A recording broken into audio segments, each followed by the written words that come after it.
reduce the effectiveness. Well, 7 runs and over. It's a run rate that you need in the last 10 overs of an innings where you look to slog, but maintaining it right from the start, well, it's steep. I think it's a shot in the arm for the Indian bowling. As I said, there would be tremendous amount of doubt inflicted on them once they'd lost to Pakistan A. But once you're defending a total of around 350, you know that 9 out of 10, 99 out of 100 times, you're going to win the game. So I think it's a huge boost to their morale. And also a lot more bowling options, Imran, for India. They can have the slower bowlers bowling in case the fast bowlers go for runs. They've got plenty of options there. They've got Sehwag, they've got Ganguly, Tendulkar, non-regular bowlers who can do the job. Well, you see, the pressure is off the Indian bowling. That practice match actually destroyed the confidence of Indian bowling. And now it's off them because all they have to do is try and bowl straight. They don't even now try to get the wickets because the batsmen will get themselves out. Well, the Karachi crowd has been quite sporting. They've seen their bowlers being hit all over the park, but in spite of that, the mood is quite upbeat. And of course, they'll get right behind these 2 opening batsmen that you're watching at the moment strolling down. Sherry. Well, it's time for the Indians to make hay while Pakistan is going haywire. That's the motto for the Indians. But the important thing is length and line. I think Imran Bhai is absolutely right. If they can bowl straight, and then there's tremendous pressure on Pakistan to score 7 and over. So I think they'll have to take some extravagant risks. But he who doesn't throw the dice will never get a 6, my dear friend. They have to take those risks. It's almost a case, Imran, where you just have to run and bowl the 50 overs. It's almost like the job is done for India. So great time to be bowling. Well, pressure's off the Indian bowling, as I said, because, they don't need to worry about, all they need is a line and length, and they can even afford to buy wickets now. There's so many runs to play with. Pakistan must take some chance now, not just with Abdul Razak, but maybe in Zamam ul Haq, because Zamam, remember, is the best batsman in the team and is capable of playing a unique innings which others mortals can't. So they've really got to pull something out of the ordinary. Well, I saw him making a match-winning contribution in the Multan Test match. So Inzamam is a little different from some of the other Pakistani batsmen. Maybe today the stage is set. Made a mistake this morning. He might want to rectify things. At the moment, India seems to be cash-rich. It's time for the bowlers to have some fun. Let's join our commentators taking over the afternoon session. Our first set of commentators, Ian Healy and Robin Jackman. Thank you very much, Sanjay. Well, we're either in for a very exciting hour. There's the first run, a wide, an extra. Would you believe it? Well, just the last time I think I was behind a microphone, I was sitting here with Ian Healy and I asked the question, what do you think Inzamam would settle for? As we just have a look at Lakshmipathy Balaji.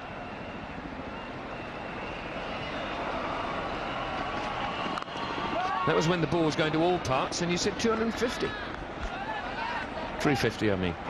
And they got 349, so you're wrong. No, well, he's not happy.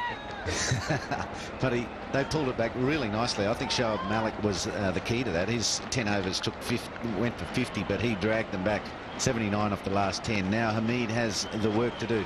25 matches, averaging 44.5. His record is fantastic. Strike rate of 70 is what they need today. As Sidhu and Imran have both mentioned, these guys aren't dashers and they don't have to be here, but they have to look for boundaries, have to look for gaps, they have to look for bad balls. And if they bat at their normal strike rates of 70 and 77, which is Imran Fahat's strike rate, average of 39, and in his last 10 matches he's even been better than that. In the last 10 matches he's averaged 50. So they just have to be solid, get them to 100 and move on. Misfield. So we've had a wide and a misfield in the opening over. And a bad misfield, really. The ball had no pace on it or anything. It's actually quite interesting. These two have put on over 100 in the last 4 innings at home for Pakistan. Not, as you say, at a dashing rate, but at a pretty good rate. It's just so tough when you launch the innings needing over 7. Good stroke. Run away for 4.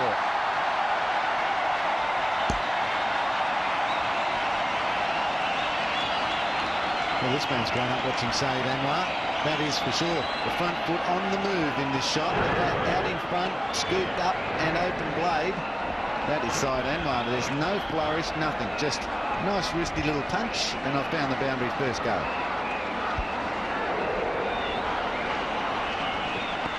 A little bit too much width from the bowler.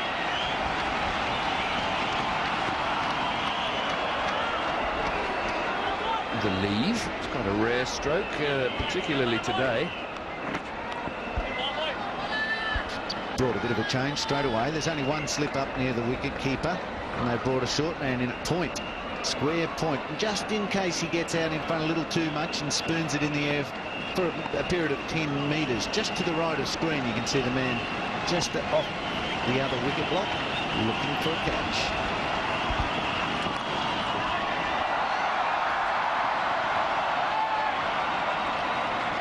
End of the over, 7 without loss. Well, Jackers, that's what they need. 7 and over for 50 overs. And just have to maintain that. 49 to go. I think you've covered it right up front. I think the fact that these two have at least got to put on 100, which they're used to doing at home, if they can do that, just create a launching pad for the likes of Yusuf Johana, Inziman, Yunus Khan, Abdul Razak. Shoaib Malik can whack it. 1 over gone. 7 without loss, Pakistan. Remind you, we've only joined this telecast for this innings. Pakistan won the toss this morning. Test took place at 9 o'clock, opening local time. The opening ball was bowled 9:30. And India scored 349. Zahir Khan, he had a problem in the warm-up game in terms of wides and no balls. So he'll be watched very closely by his coach, John Wright. And everyone else for that matter. With only one slip, a man on the drive at extra cover, the 2 catches. And the perfect delivery in terms of where it landed and the swing created. But illegal because he went over the line. Well, the creases must be short. Surely. There's been that many no balls. And wide. So the pitch is thin and the crease is short. So here, can't have a look at this record. It is magic. 78 matches, 118 wickets. Fantastic. Average is good. Economy rate he can keep working on, but he is an attacking type bowler, so might go for more runs than a defensive type. 4 for 19 is best, but that record, the start of any career, is fantastic. Good stroke, but unrewarded because of the stumps the other end. It's twice that's happened in this match so far. Ganguly was the other batsman who hit the stumps when he was batting. A good length. But Bahat had to wait for it, and he did it. Presented the full face of the bat really well, waited for it. It was on a good length on the way up. Unlucky. So he doesn't have to be that much of a dasher, does he? His shots are flowing as naturally as you like. Don't change anything.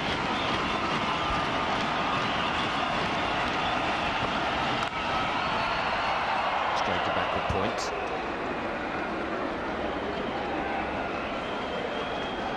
Well, it's this ground was about 3/4 full when the first ball went down. And it was full by, I suppose, an hour into the play. Now there's a few people not back from lunch yet, but very full on that side. Capacity of about 33,000 here at the National Stadium in Karachi.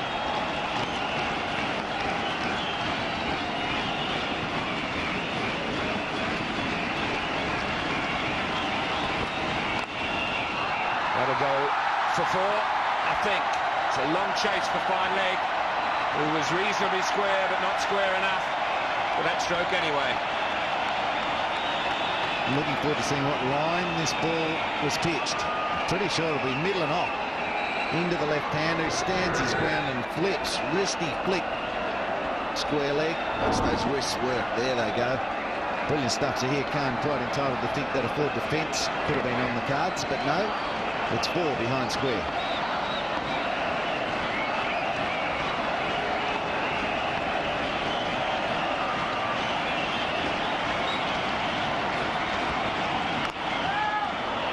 Orthodox. There's your forward defence. Well, it's a bit of both, really. Sort of feet together, walking forwards.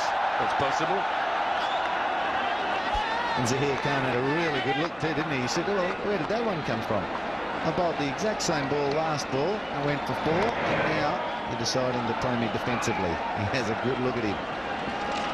Hasn't quite worked out all the stroke play of the young man. India have got to get that crowd quiet. They've got to use the crowd to create pressure on the home side. The home crowd is an advantage if you've got the momentum. Otherwise, a distraction. Playing a miss. Shot was pretty much on. I think the ball bounced a little bit more than he might have expected.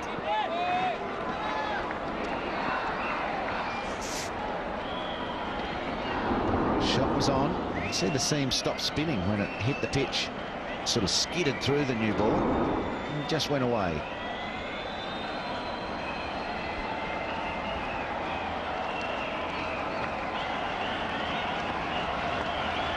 Huge parochial crowd can put some pressure on the home side if India get 1, 2 or 3 top order wickets quickly.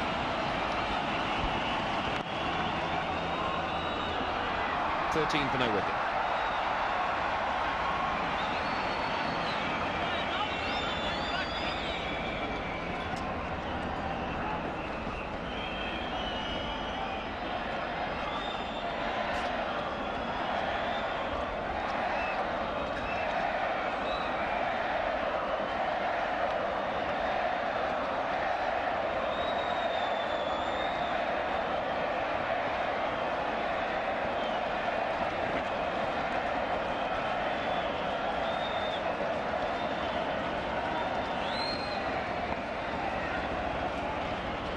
.13 for no wicket, then 2 overs gone. Required rate just on 7. So far, so good for the dark greens.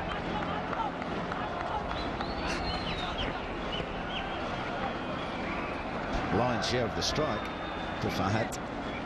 11 of the 14 balls have been faced by him. He's got all the shots out of the bag where Nazir Hamid can't get any out at this stage. Skill a moment. How do you plan a run chase of this kind? You know, Australia hold the world record at the moment in terms of the amount of runs. Got 340 odd to win, 330 odd to win. Now, how do you sit in the dressing room and plan that? I'm not sure they do. You need to have everything crossed and hope the start that you need happens, and then everyone else clicks into place. It's a quick single there and well taken. You have to do those. You have to make sure your basics are great. Your defensive basics plus your run between wickets and your communication with your partner in your partnerships are great. But I think you have to play it the way your stroke players play their cricket. So Australia might chase this 350 differently to Pakistan.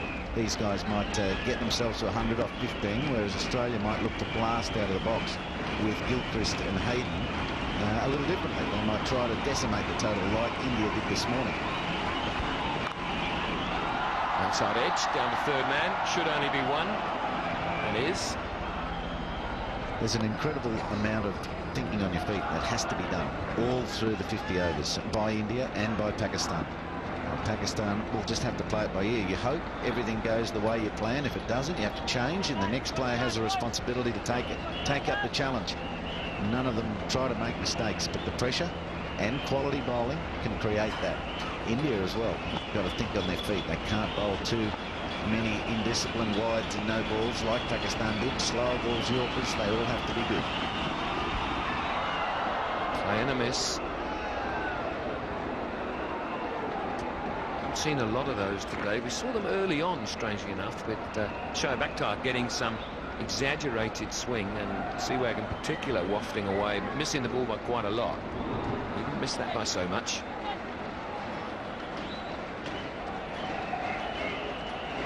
Beautiful seam position. Held upright right the way down the pitch. Even after it pitched, didn't really change that much.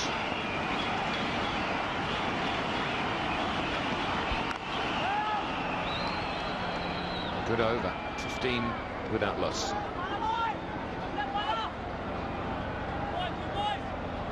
Laxman Balaji got it right there. It's good length, just going across the left-hander and starting to create dot balls. You never know what a 2 or 3 over period of dot balls will do to the Pakistani stroke play. They may look to overhit, and they may hit the ball in the air when that is the case. 5 and over at the moment.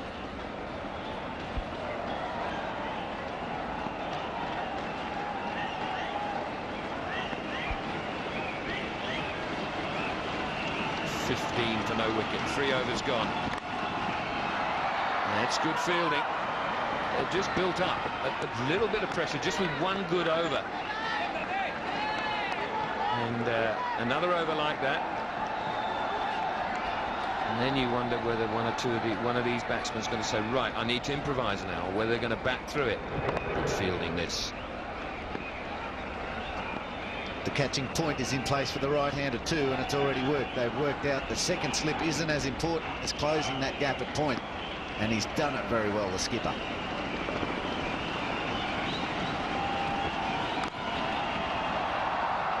Another dot ball. Dot balls to India are as valuable now at the beginning of an innings, with the mammoth total that they've set, as they would be at the end of an innings with a run chase.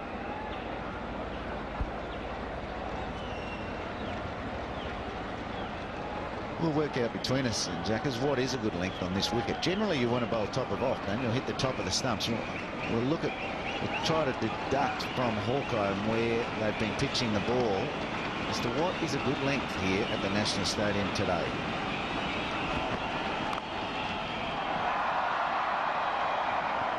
It's 1. First run of the over, half the over gone. That's where Zaheer Khan's been pitching the ball. So generally around 8 yards, and then a little fuller, probably 6 yards from the batsman's stumps. Looks to be pretty tight today. The 2 balls pitched up the most out of those are probably driven. The middle ones are probably the length you're looking for, which to me looks about 6.5 yards.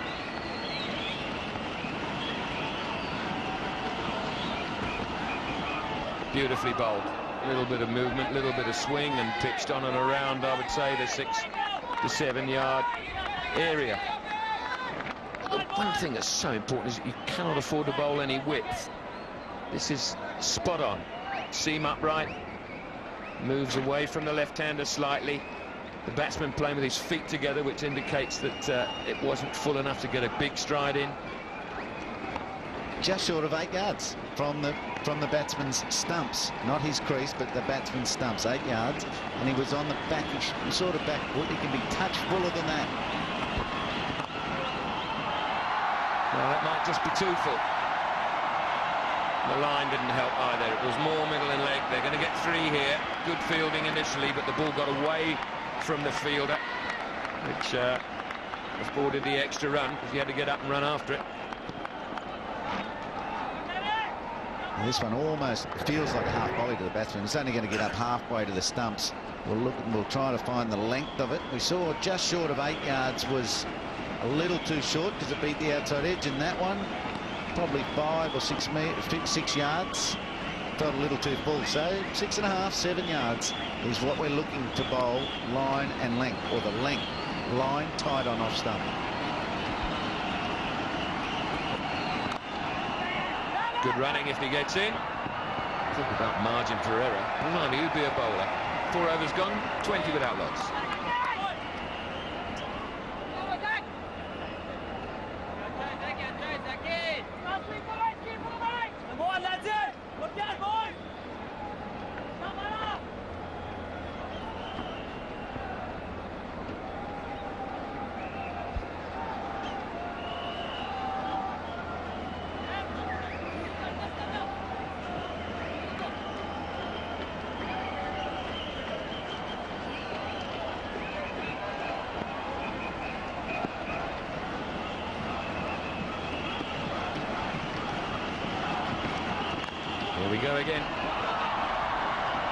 He's looking for two. Good aggressive running. Good aggressive fielding as well. Speed to the ball and quick release. Attack. I'm talking about how to go about the chase, and you were quite rightly saying, well, it depends on who's playing and how they play. When Australia scored that world record of 330 for 7 in the chase against South Africa, this is interesting. Dravid releases the ball, and captain's busy as he should be, congratulating the fielder. Pulled away, he won't get that. That's 4.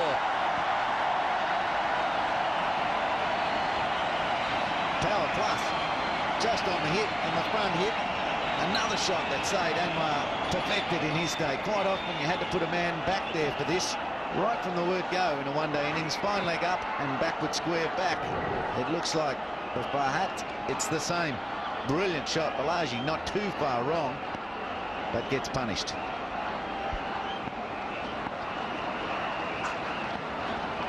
Moves on to 18.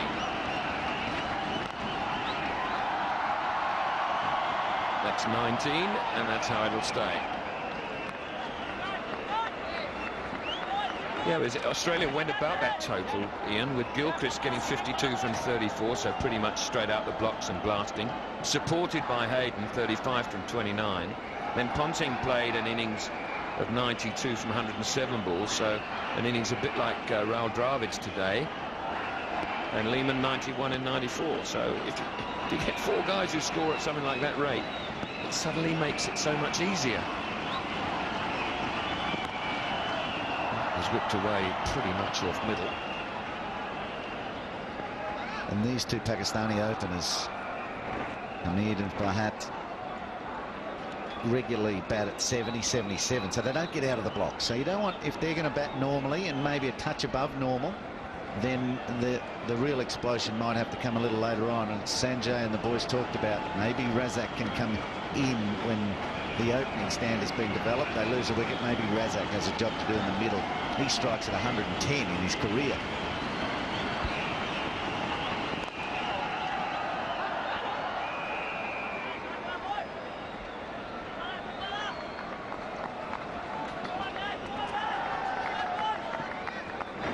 See if we can find out who. It's almost the leading edge there. He's almost crossed that he missed out on the run, but he's looking to mid-wicket. Bowler got a hand to it.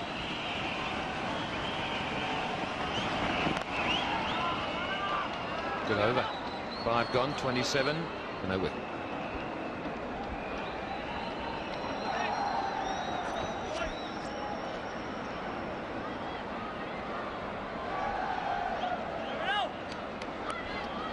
Well, Farhat there a couple of times closed the face on a few of the shots. He has to be careful, especially if this wicket starts to hold up a little bit. Close the face, the leading edge becomes exposed. We've also seen him have the ability to open that blade, open it up and hit through the covers.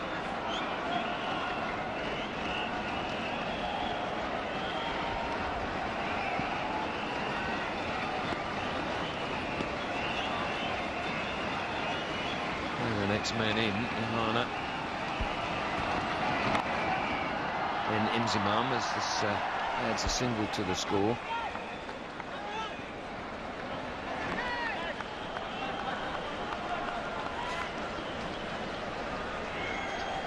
To me, it's a frustrating middle order, the Pakistani middle order. Sort of underachievement floats around it pretty regularly, I think. Yohana's average is great, and he's one of the better performed players. Inzi, 38, and in the last 12 months hasn't been that good. Yunus Khan is an underachiever for mine. He's a better player than his statistics led on. Abdur Razak, Azam Mahmood is another. They've got such talent, but haven't really made the most of it for my liking.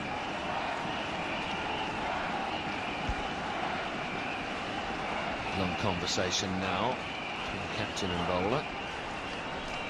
See if there's going to be a field change after this. It looks like it. Yes, square leg's going to go back where 2 4s have been hit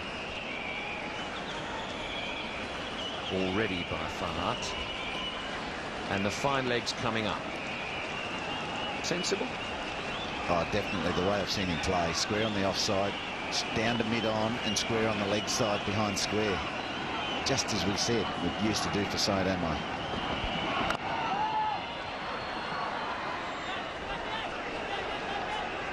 Now it's the bowler's responsibility not to bowl anything that is anywhere near leg stump, because it's just even if a bat doesn't get on it, anything going down leg side, just a pad runs away for 4 now. So he's still got to bowl the same line that he's been asked to bowl the whole time, which is, as Ian Healy suggests, tight to off stump. Can't be middle stump side of off stump, just outside it. Length's got to be right. These pitches are very demanding on bowlers, especially seamers.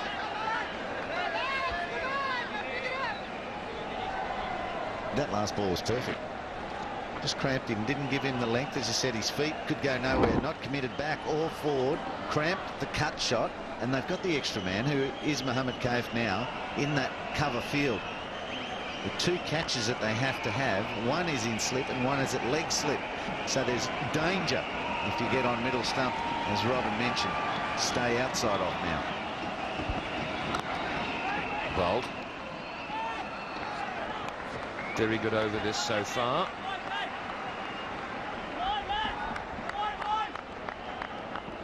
Well, John Wright mentioned today in the media that they received a jolt from their tour match against Pakistan A.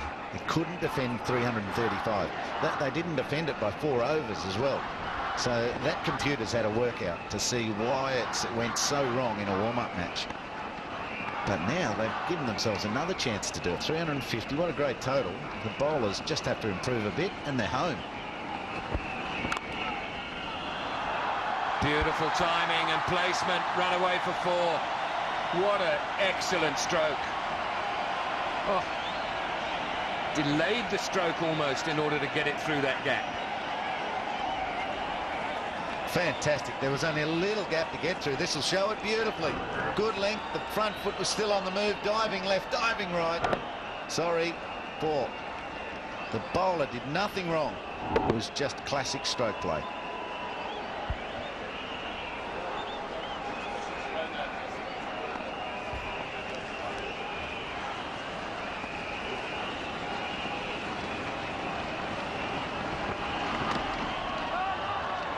.32 without loss.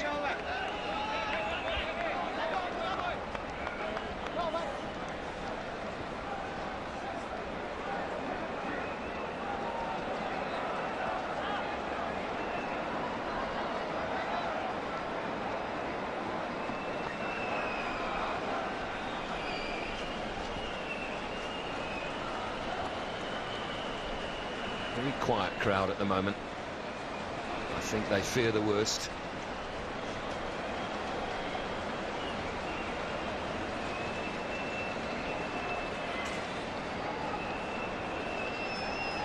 .32 without loss then, off 6 overs. Run rate of 5 and over. The required rate now has moved up a little bit to 7.23. And this Pakistan side has only lost 3. Its last 20 one-day internationals on home soil.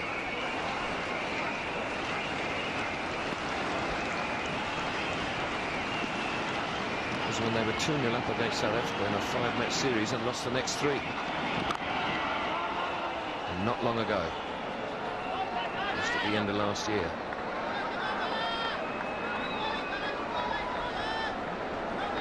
So it's a big alert for India. Big chance to make it 4 wins or 4 losses from 20. 350s and 100 in his last 4 one-day international innings at home. Look out for him, India.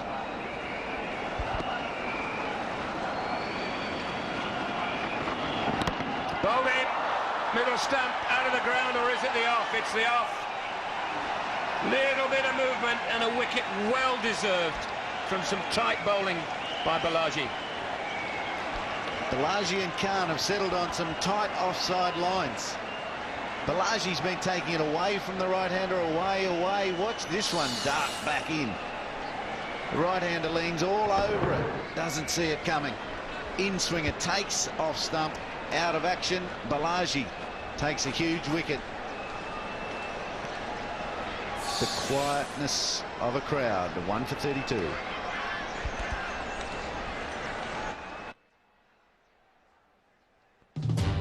Now playing on pay-per-view, Johnny English.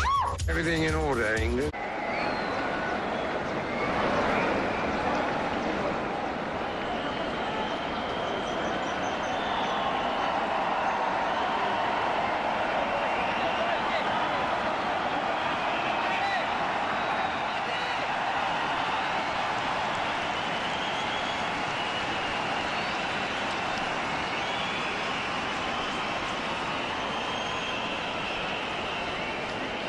Yusuf Yohana averaging 42 in this format of the game with a strike rate of something just under 75. 160 matches. That's an awful lot of games. Awful lot of experience. 5,500 runs near enough.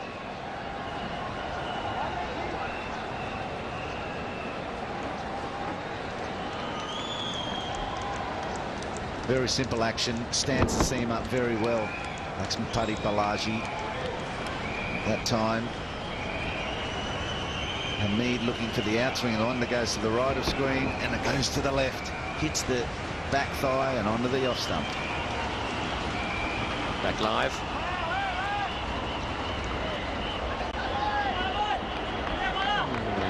About 83 miles an hour.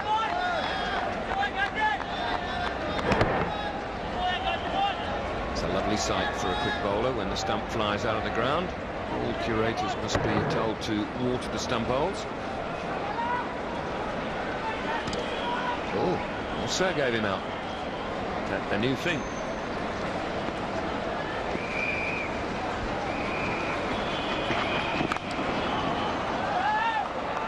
Two very flowing shots from Yusuf Yohana early on, both a little bit on the up.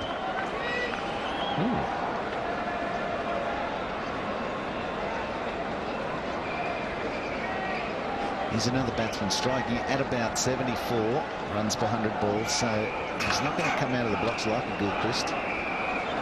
But they have to have a day out. They definitely have to have a day out, whether it's capitalise on a good start or bat a little bit differently to normal. 3 good strikes, all to fielders.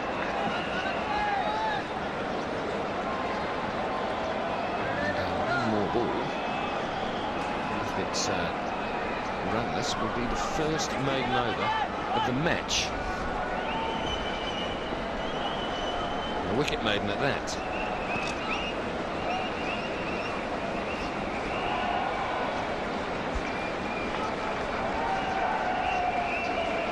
Total ring field on the offside. There's 1, 2, 3, 4 men back on the circle. The catches at leg slip and slip. And Julie, the first over of the first maiden over of the game, 32 for 1.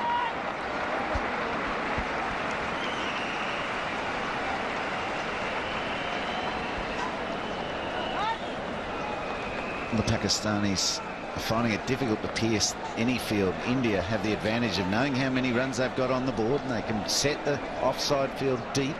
They can bring their catcher up at fine leg to know that it might not be used if we bowl the right line.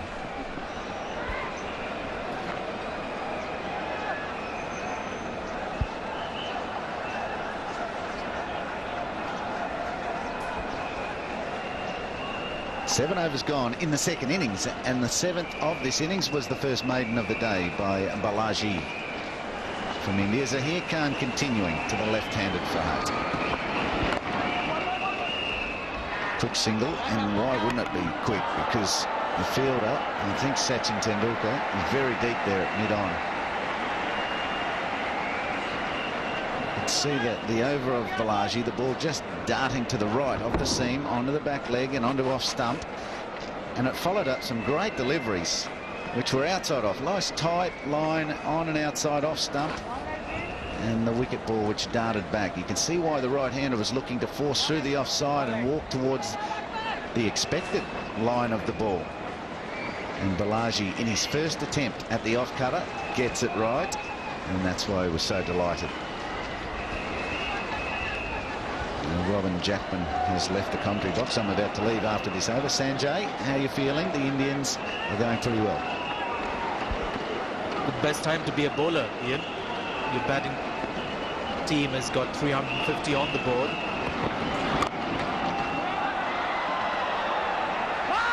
They'll take a run. It's quite an effort to stop the ball for Tendulkar, but conceding the single in the process, but saved 3 perhaps. A very good off drive from Johanna. He's a good driver of the ball, this man. That was the last time Tendulkar was a little deep, and that brought Johanna onto strike, and he used the quick single as well. He hit down the ground. Tendulkar, while he wasn't deep, he had to move to his right, which allowed them to get through for the 1. And Zahir Khan to the lefty.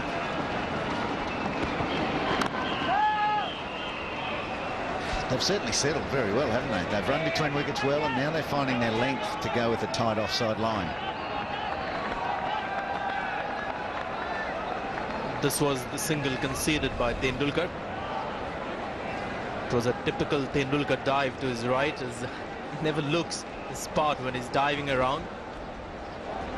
But it was an effort by Tendulkar. It saved 3, but allowed Johanna to get off strike, get the left-hander on strike. It's coming back to a question about the bowlers.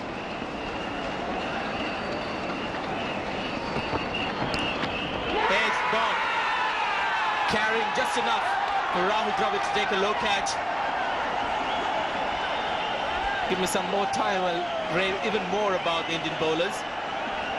But there you are, the second wicket gone, and it's a good one. This man was looking in good touch, run for Farhad. Great bowling once again. They have settled. They've found out what's an appropriate length here to left-hander and right-hander, and also a line. Half onto the front foot. Beautiful outside edge because Zahir Khan got it to nip away. Having got their control right, they're now producing some skill and having some fun. 2 for 34 as the crowd becomes even quieter.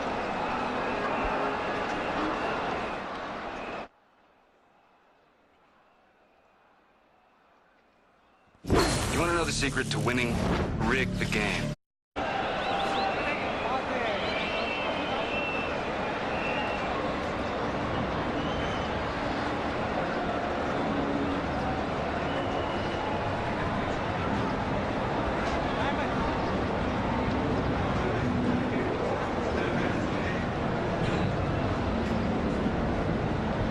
The most successful Pakistan one-day batsman Inzamam ul Haq takes the crease.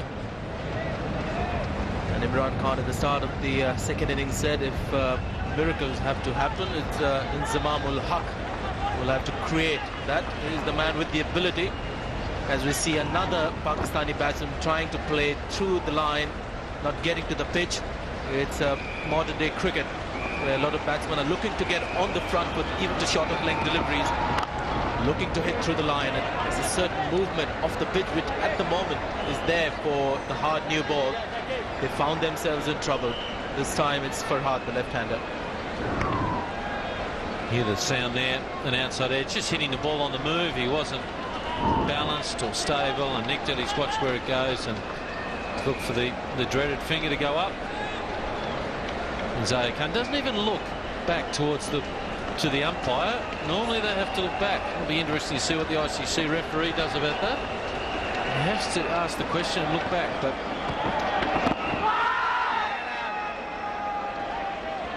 it's a pretty good over, fantastic over indeed. 34 for 2.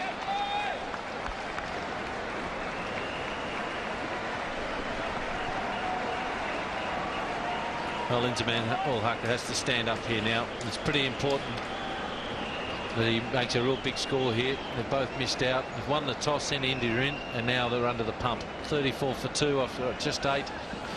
And a little bit of pressure goes on Khan and Razak Malik, Mohan Khan particularly. But Inzamam, if they don't get the runs here, you can blame your top 4 or 5 batters.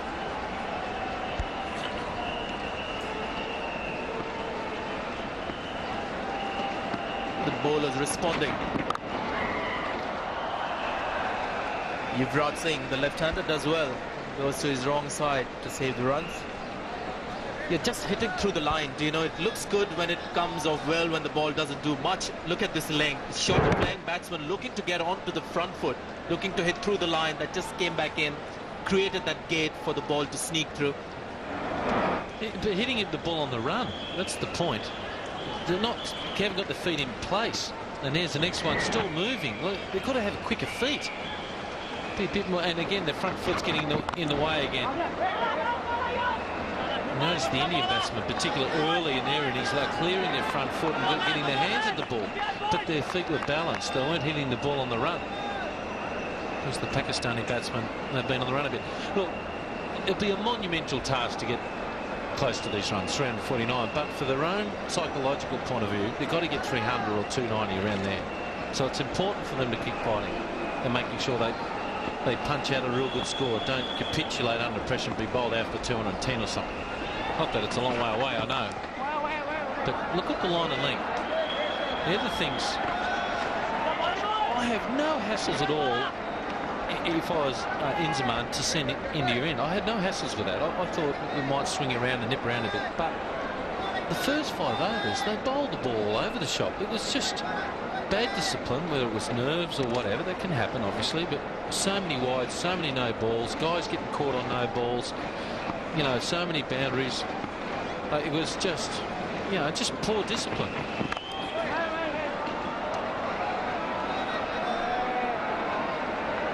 You know, if they got the ball straight at the stumps, they might have created a bit of damage. But they didn't, did they? You don't think with any width.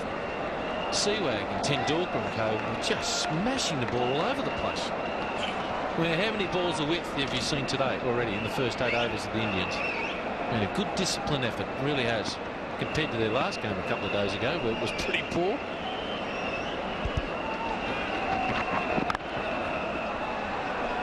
Johanna looking a little better than this other batsman that we've seen so far. Again, looking to hit on the up, short of playing delivery, trying to get onto the front foot. I think the Pakistani bowlers felt obliged, considering the stage, big match, 15 years. In the last full series here in Pakistan, Mohammad Sami and Shoaib Akhtar thought they were obliged to give the crowd what they wanted, really wanted to explode into action, bowling quick, being aggressive. Great shot. Johanna is a wonderful player to watch. Well, I agree with you. They're just trying to, well, see how they're travelling in this game in regards to 38 for 2 at the moment. No, I'm just trying to say that they're trying to create a presence in the tour, in the innings, and it's very important, that first one-day international, isn't it? It really is. For psychologically, you get a 50 or get 3 wickets, and your spot's cemented, and you know you created a reputation and all that type of stuff. So it hasn't worked for them. It really hasn't. There it is. 38 for 2 already, and then Zaman yet to get off the mark.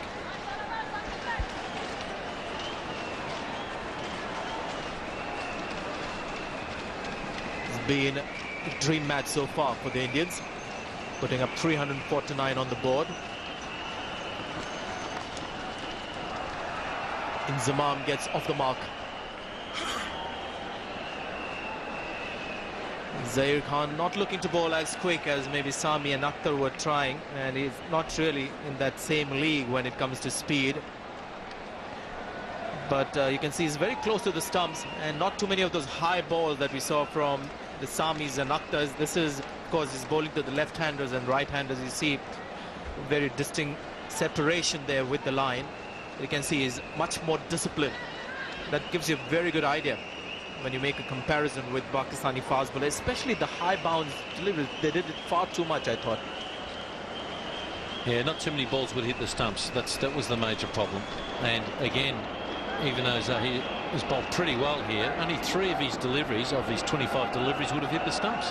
Just 3. And Hawkeye tells us that. Again, another example of Pakistani batsmen hitting the ball on the run. No balance. And he's just trying to control his nerves there. Inzamam has just had a little word to him. Just have a look at his balance here. He's hitting the ball on 1 foot. can't hit boundaries consistently with that situation. It just goes to show you that there is a lot of pressure on the Pakistani players to play well on the home soil. The Indians are saying, well, we're just over here, have a good time, and if we win, we win. If we don't, well, we better win. But there's a bit more pressure on the home team, I feel. The crowd has been very sporting so far. Again, looking to hit through the line.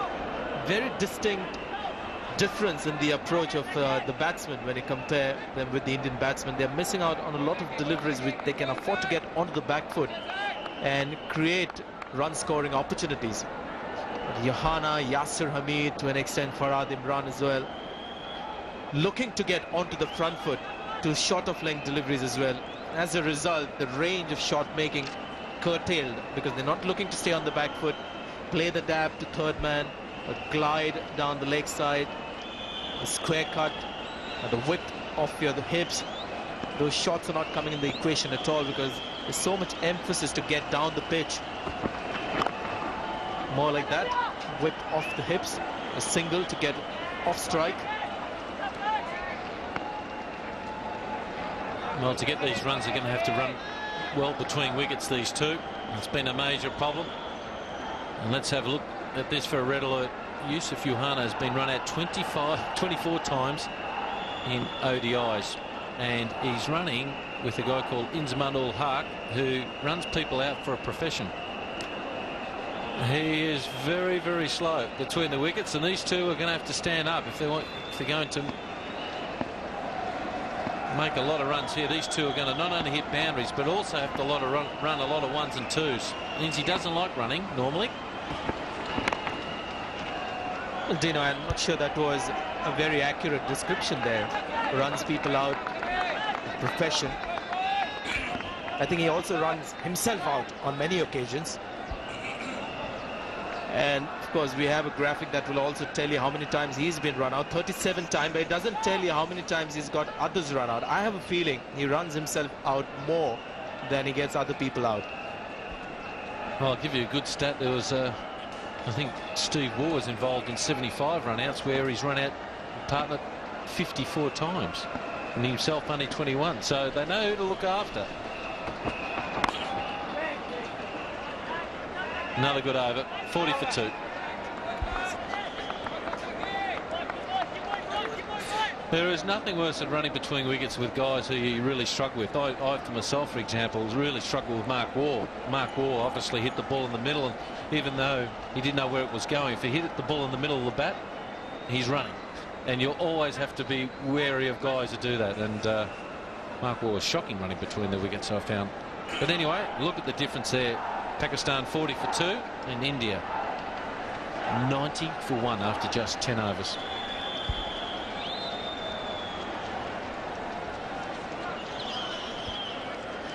Look at the final total, 349 for 7. That's India's record total against Pakistan, beating their previous best, which was actually in the final of the Dhaka tournament, where they chased in excess of 300 to win the match. Because Balaji preferred in this team to Irfan Pathan, just to get some variation in the seam bowling. Or there would be 3 left-arm seamers coming down at the batsman. And he's done well so far, Balaji. He's in his 6th over, just the 20 runs, the only maiden to be bowled so far in this match by Balaji.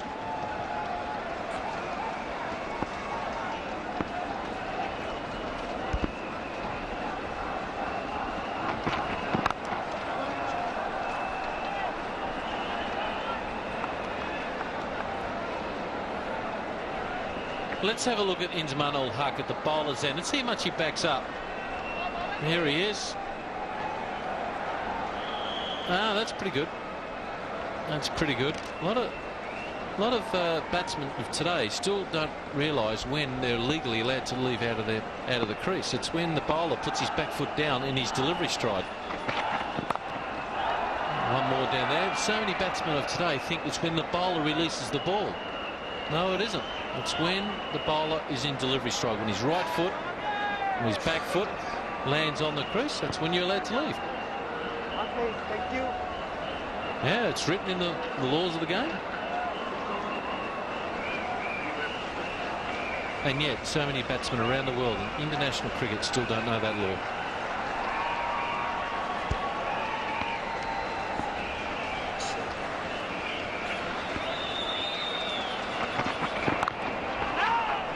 There again, that's the problem when you're looking to play on the front foot all the time.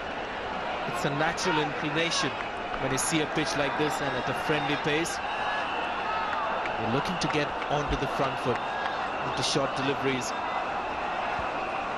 Here's Johanna, who's, well, he could have left a little bit early. Isn't it amazing when we get into this shot here right now, the camera, when there's a ball being thrown down the stumps, it's just a split second, isn't it? It's 1/25th of every frame of a second. And batsmen seem to be run out by less than a foot. If they can just pinch a yard, then they'll be right, most times. And can you not stretch the running between the wicket too much? I mean, there's nothing I can say about it. I have to keep quiet when I talk about running between the wicket. Well, the bottom line is that it's a new skill, and it's about not just calling and those type of things. It's about running into the crease and getting out very quickly. So many batsmen run in circles. They got no idea how to change the bat into the hand. They don't know when to break going into the crease. I often use for myself, and I teach a lot of young kids to use the bowler's marks, the 5-foot line, knowing when to break and when to turn. That was good for me. That's the end of the over. Pakistan 42 for 2.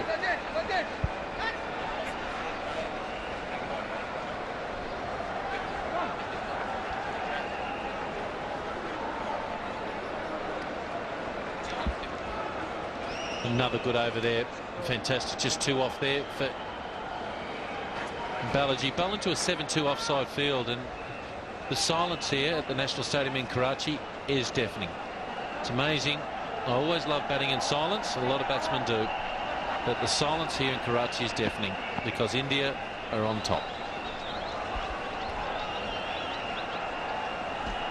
They were starved for some Indian cricket for a long, long time, the Pakistani cricket fans. Prayers have been answered, but after that, at least in this first match, too many of the prayers have been answered. It's been India all the way. Well played. He came in a lot. The intention was perhaps all the time to look to play down the leg side. This is a very good shot by Inzamam. Fine leg was up. He spotted it. Yeah, he needed a shot to get his innings flowing, didn't he? And he got an easy one on leg stump, and here it is here. Good angle on the camera here. Just a little flick. Just a little flick. Bread and butter shot there for class players. It's one of the rare bad balls the Indians are bowled in the first 10 overs. Just a little flick outside leg stump, knowing the fact you can't get LBW where the ball's pitched there. And just a flick. So you always like to get a nice boundary, an easy boundary early in your innings. So you got one. Well, he started running Inzamam the moment the ball was played in that direction. Mohammad Kaif is at point.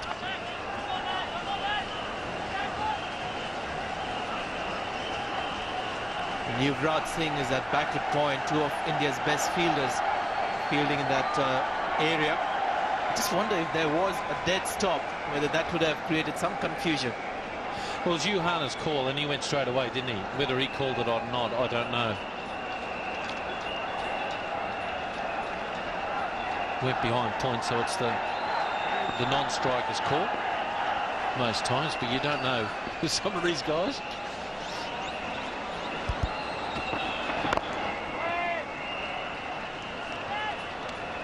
Now, can you get away with bowling with a 7-2 offside field? You know, it's not bowling that quick, only at 82 miles per hour. Can you bat outside your crease? Once you do that, say 2 feet outside your crease, knowing that the umpire knows you're batting so far out of your crease, and sometimes you just have to whip the ball on the leg side. Look, there's only a mid on and a very, very square, deep backward square. Bat a metre down the crease, whip one from outside off stump through mid-wicket. They're the things you have to come into play because they're right behind the 8 ball at the moment. They need to do something. Oh, that's a half volley that he'll hit, well, 3:30 a.m. of the day. Brings up the 50 for Pakistan.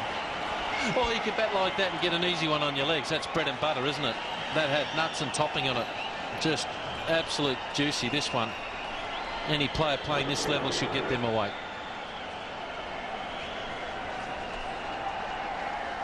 The fact that he didn't try and overhit it as well, got the ball in the middle of the bat, watched it right on the middle of the bat.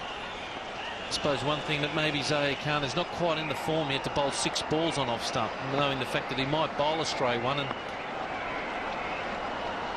you know, you can penalise his bag one. There's another one, a whip it on the leg side. Well done, good batting.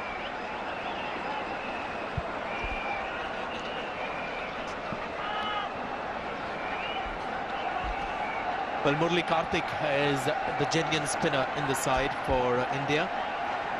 A lot has to do with the amount of right-handers that Pakistan have in their team.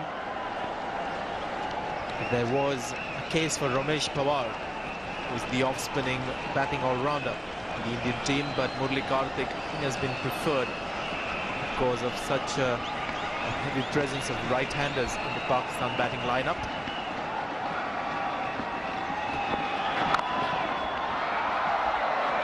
Yuvraj Singh still his wrong side again. He does that splendidly. 52 for 2.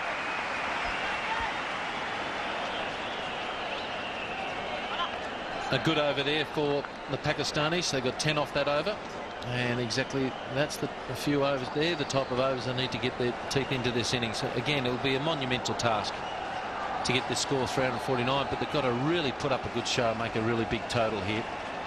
It's not over yet, far from it, because these two players are class players with Khan, Razak and Malik. Well, you never know what could happen, but they're right behind the 8 ball from this position on.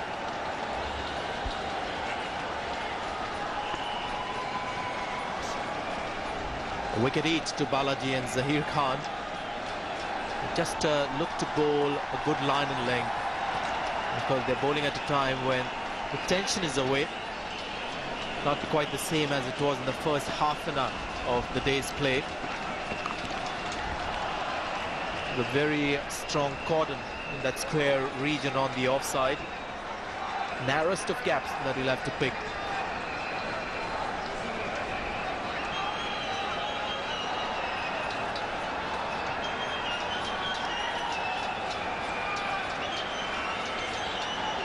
Balaji's been very, very accurate.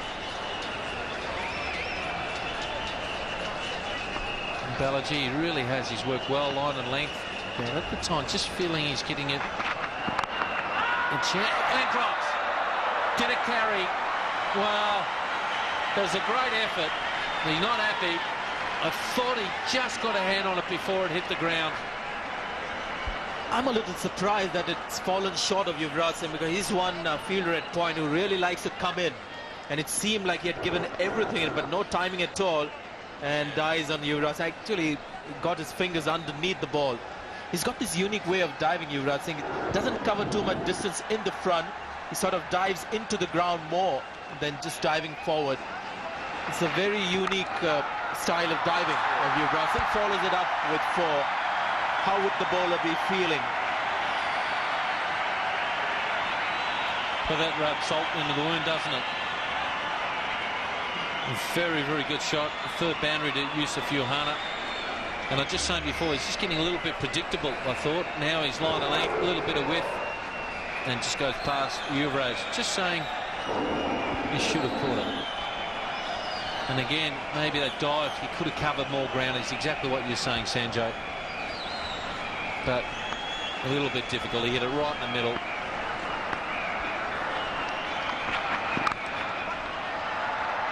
I say it's unique because not too many of the Indian players have this style of diving. It's more like diving into the ground. Looks pretty spectacular when it does it. Murali from Sri Lanka also has a tendency to do that, sort of dip into the ground more than lunge forward and cover more distance. But mind you, he's a brilliant fielder at point. Whether that can be changed to make him put in a lesser effort but cover more distance, I wonder whether that can be done. But on that occasion, a normal drive going forward, and he would have taken the catch comfortably. Well, there's one modern day player who does that very well, was I played against with Richie Richardson. Here's the dive here. He thought he was coming a lot quicker, there's no doubt, and all of a sudden starts to dip. And his feet just sort of slipped, didn't they? And he didn't dive that far forward. Let's watch how far he's dived, really. There it is there. Oh, zooming in.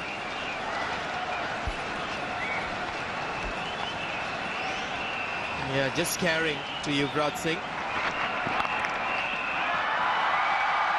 Zaman is sprinting for the first one. As a result, he will think of the third and get two. Brilliant effort down there by Murali Kartik. Really was a big effort. It probably is a bit too fine, the third man, but ends a good over. 59 for 2.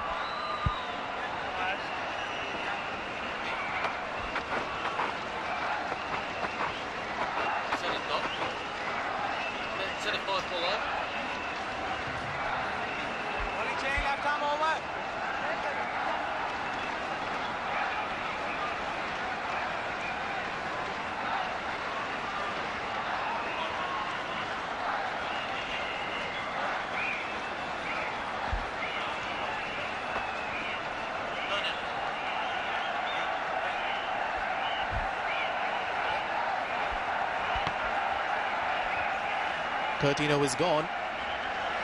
It's maybe not tiring the Indian bowlers, but the discipline is dipping at the moment. A few more wide balls coming at the Pakistani batsmen. It also could be a case of two high-class batsmen out there in the middle. Cannot get better than Inzamam and Johanna, the batting combination for Pakistan. Ashish Nehra replacing Zair Khan.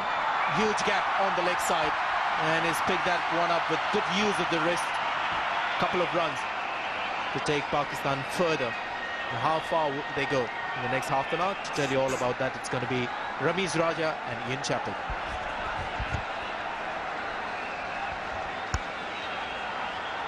Thanks, Sanjay. Nothing like the start that India got away to.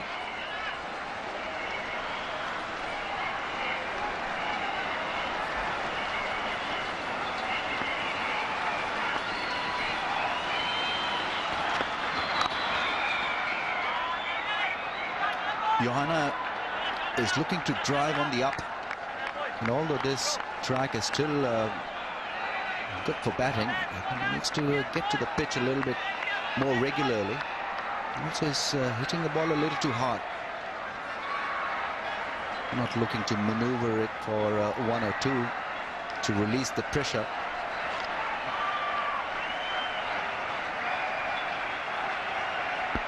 That is the reason why most of these fielders are coming from the edge of the circle for Johanna.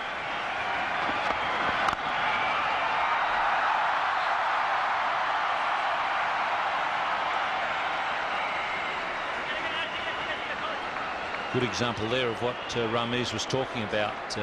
Yusuf Johanna trying to hit it so hard that eventually when you do that, you start to grip a bit tighter with the bottom hand. What happens is then you mistime more balls because you close the face on the ball.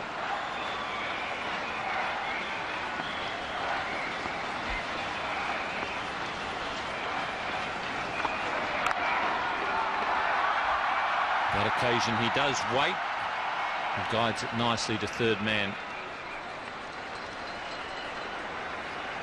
This is where he's so good. Anything just way outside that off stump, he guides the ball efficiently. He's very wristy. There you see, good use of the wrist, allowing the ball to come to him. Whereas when he's looking to drive the ball, at least in this innings so far, he's been looking to hit the ball extremely hard and on the top of the bounce.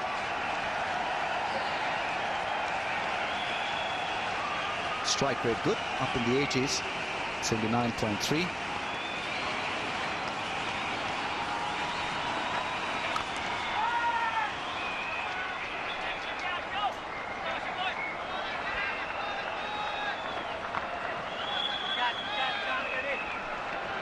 Ashish Nehra has had his problems with Australian batsmen of late. They've really looked to go after him.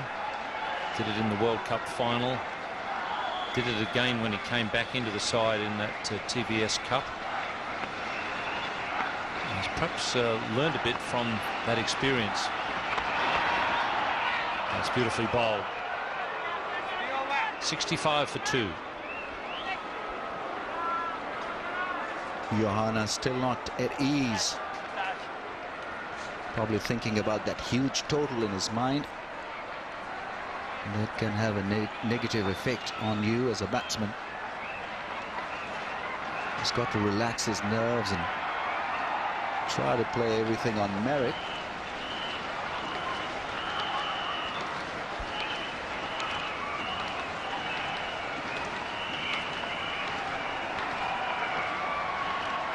Sourav Ganguly deciding on spin early in the innings. Pakistan put their faith in the pace bowlers early on. And I thought that Shoaib Malik bowled pretty well for Pakistan. Perhaps seeing that, Sourav Ganguly has decided to just see what there is there for Murali Kartik. Good young bowler. I think yet to fulfill his potential.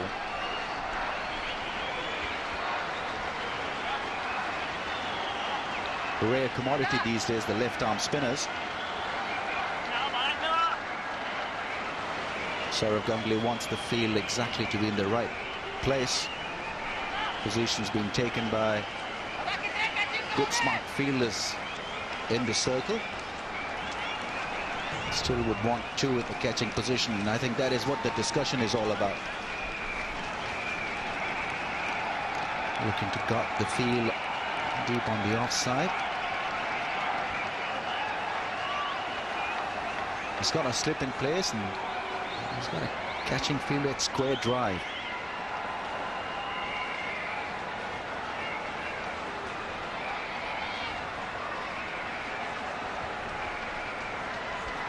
Well, the slip has moved away. Sehwag, now this is a joke. I just can't accept this as a catching position. You've got Sehwag, he must be about 15 metres back. I am not convinced that's a catching position. In fact, you're putting him into slip now. That's better.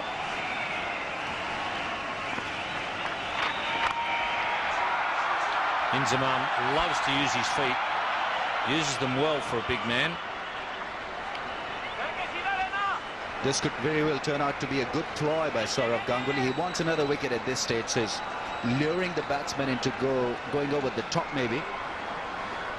Coming down the track, there's long on in position. A couple of fours will not hurt India at this stage. On the other hand, if they can pick a wicket or two, it will be a bonus for them. Well, that's a brilliant effort. And amazingly, it's come from Ashish Nehra, who's been a real liability for India in the field. Certainly in Australia, he was the man who was misfielding regularly, but that's a terrific effort.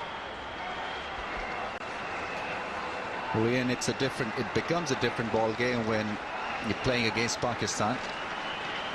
More effort, more room into your effort.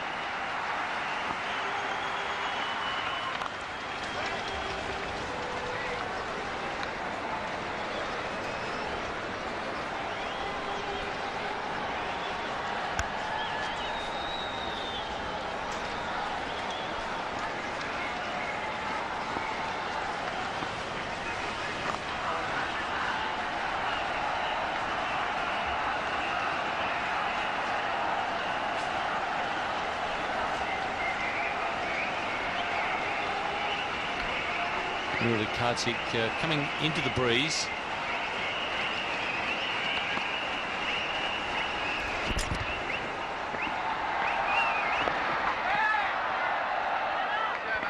It's 71 for 2.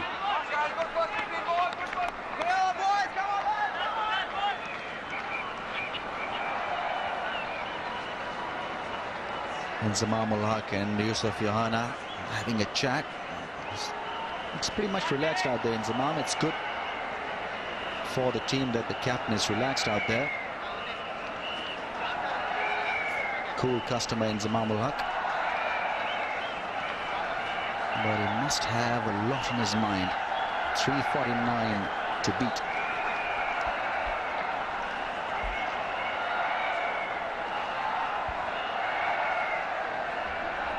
India were 143 for 2 at the same stage after 15 overs.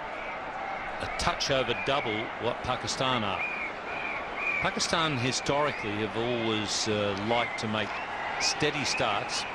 Obviously, the exception being when Shahid Afridi opens the batting. But if you go back to when Pakistan won the World Cup in 91-92, steady as she goes was the ploy. Early and through the middle overs, and then they used to look for a rush at the end with a young Inzamam Al-Haq coming into the side, and then you had Moin Khan and Wasim Akram. That's where they looked to make the push at the end of the innings, and that's pretty well been the ploy throughout Pakistan's history of one-day cricket. That is right. Even the '99 World Cup that was played in England, the lower half performed brilliantly with the bat. In fact, that was a telling difference between Pakistan and the rest of the teams up until they met Australia in the final.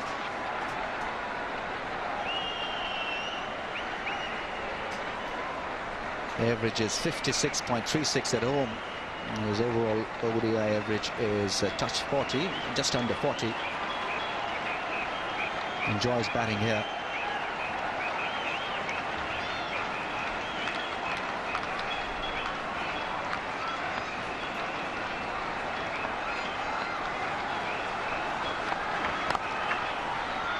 I was talking about a young Inzamam Al-Haq when he made his debut, or first time certainly I'd seen him, 91-92 series, and I can remember Imran Khan telling me very early on in that tournament, he said, have a look at this young Inzamam Al-Haq. I think he's a very, very good player.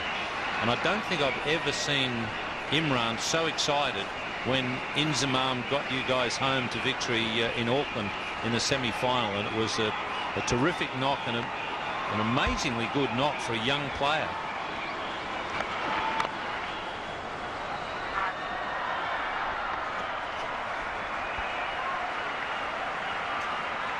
In fact, he was not playing that game, Ian, and Imran had gone in with a list of 11 players without Inzamam. He came back from halfway through the toss ceremony, said Inzamam, he was struggling. I think he had a tummy ache and didn't have a great sleep. He said, one last go. And his name was included, and then the rest, as they say, is history. Terrific innings there at Auckland.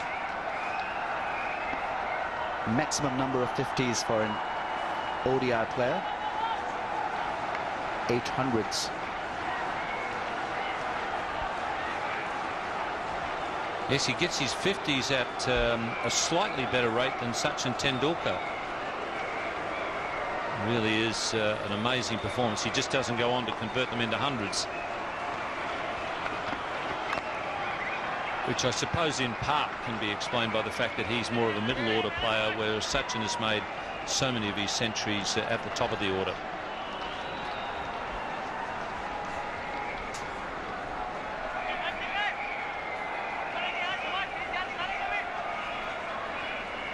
Indian bowlers have done the simple things well here. They've not tried to bowl fast. They've very well been within themselves in this department. And the line has been efficient.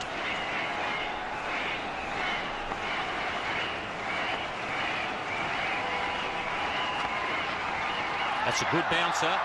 It's going to cost him 4 runs, but it was a very well directed bouncer. 77 for 2.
Well, Pakistan well behind at this stage of the innings.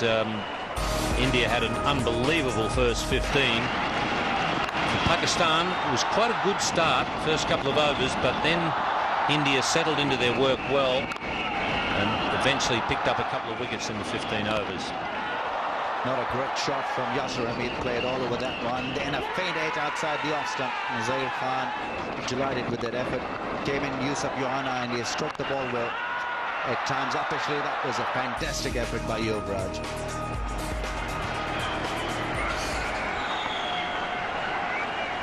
Back live.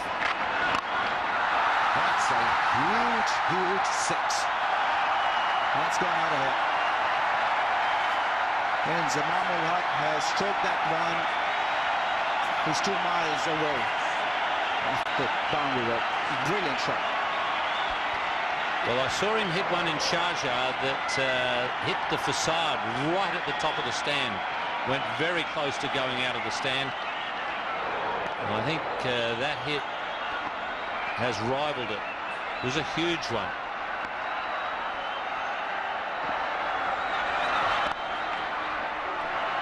You're never in any doubt about the intent with Inzamam.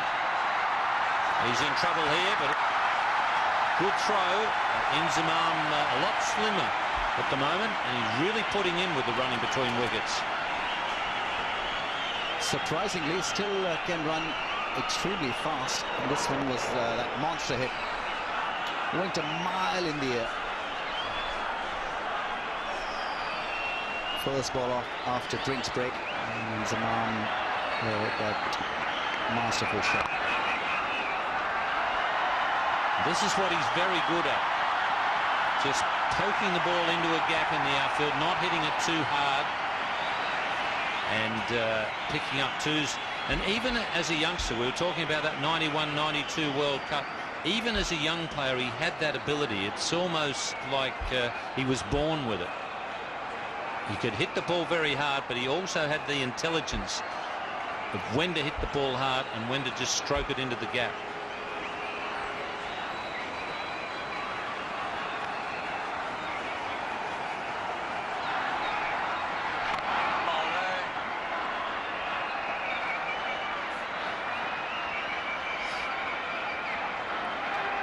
Pakistan would want that controlled aggression to carry on from Zamamul Haq. 6, then 2-2, then a dot delivery. He makes it look extremely easy. Plenty of time to adjust to the line and the loop of the ball. He's a powerful player.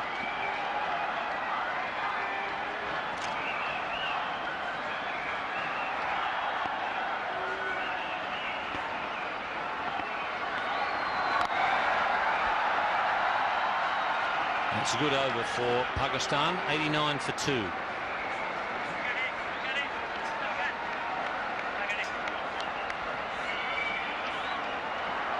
Molly Karthik just a little unsettled. Getting a G up from Rahul Dravid. His temperament will be tested today. Young at this level of the game. But I'm sure he'll learn a thing or two after this series.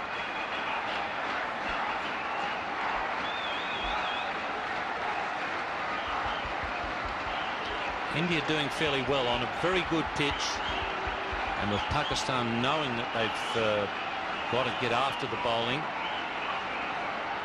they've kept their head pretty well, the Indian bowlers.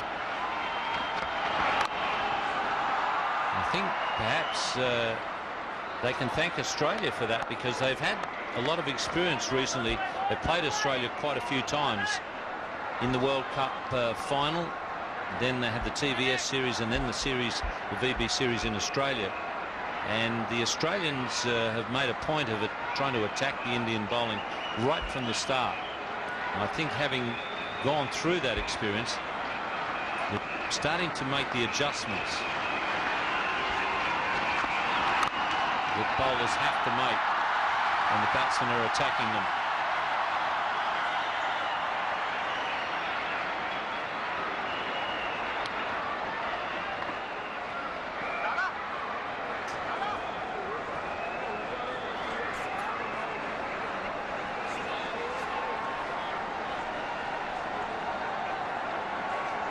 It's easier for the captain to digest the fact that his bowler has been hit through the field that is set for him.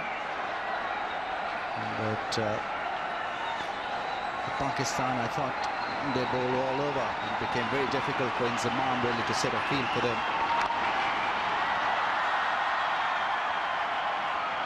So far, the Indian bowling has been pretty much on target, and they bowled according to their field.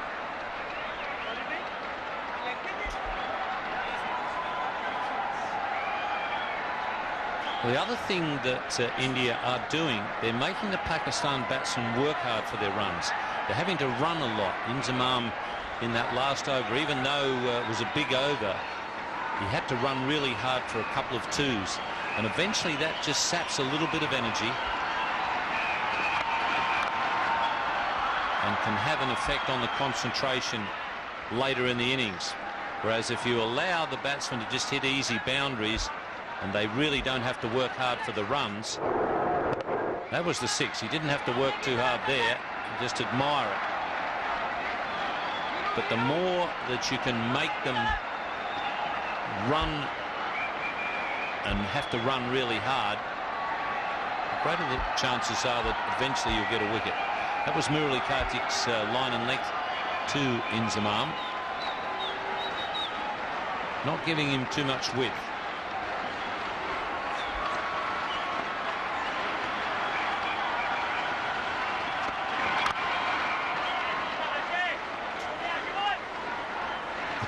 The Pacers have bowled particularly well to Yusuf Johanna.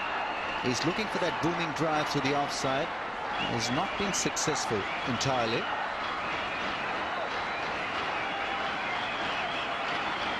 Saurav Ganguly making some adjustments. More reinforcement square through the offside.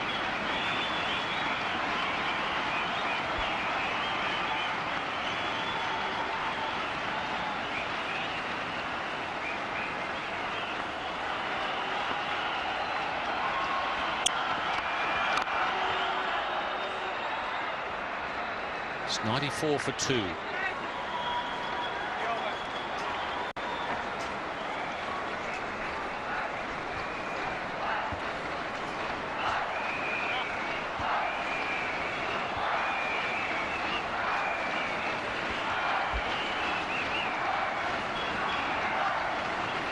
It's a lovely setting here at National Stadium, Karachi. Crowd alive. It's the comparison. India off to a brilliant start, ended on a high note. 349 for 7 India.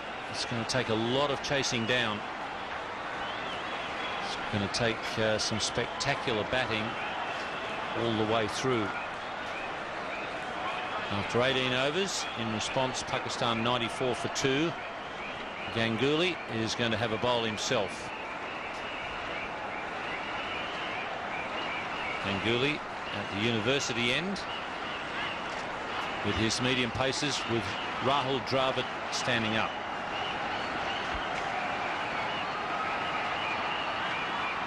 Indian captain has realized the fact that if you take the pace of the ball, the batting can become a little difficult, especially in the second half of the innings. Let's see where it works for him. That's a magnificent shot. Just lovely timing from Johanna.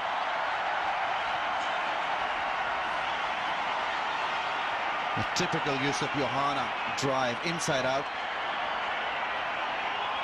He plays really well in that arc, making a little bit of room, staying inside the line of the ball and intentionally putting it away. Almost went for a 6. He's a very, very good timer.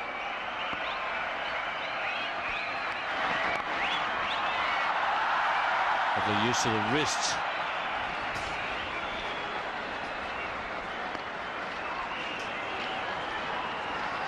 Inzamam Al-Haq, one thing he must have done as a young player on that tour of Australia and New Zealand in 91-2 for the World Cup was study Javed Miandad very closely, because he does something that Javed used to do a lot of.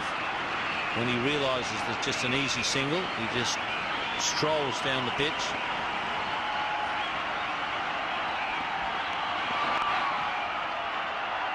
Once again, he's eased it to wide mid-on. Again, they're going for Inzamam's end. And again, he's beaten them. He's looking at Yusuf Yohana. Yusuf Yohana encouraged him to come back for the second. It was Zahir Khan who got rid of the wall very nicely, and a direct hit would have certainly got him in trouble. Dragged his bat nicely in.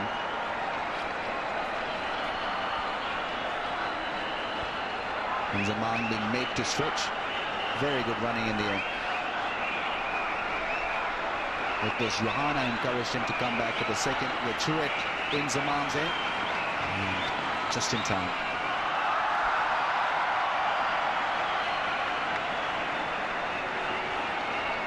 Yes, it was that habit of just jogging a little bit and then walking as the 100 comes up for Pakistan.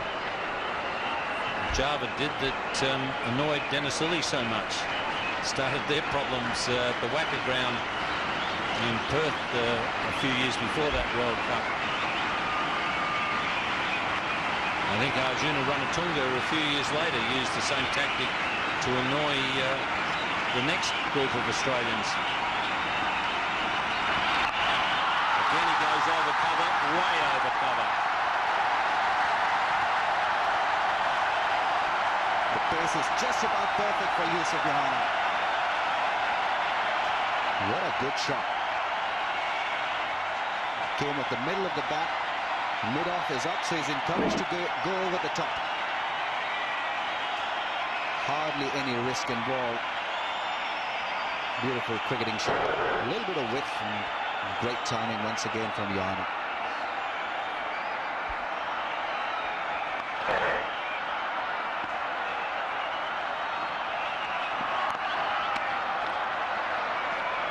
It's 108 for 2. Yusuf Yohana now more relaxed. Tremendous last over for him. Really went after Saurav Ganguly. This partnership looking good for Pakistan. Partnership of 74 of 68 balls. There will have to be a marathon effort from these two. Pakistan is to overall this India's total.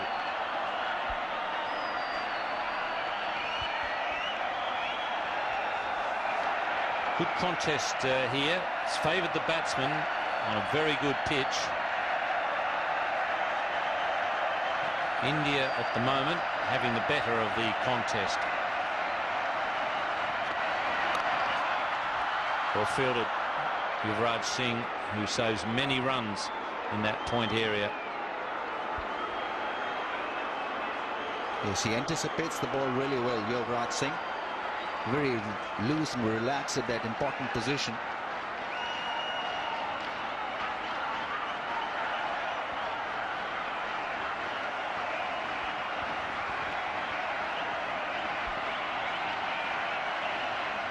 Fieldsmen at point, very close to each other. Want to just block that gap for Inzamam and Yohana.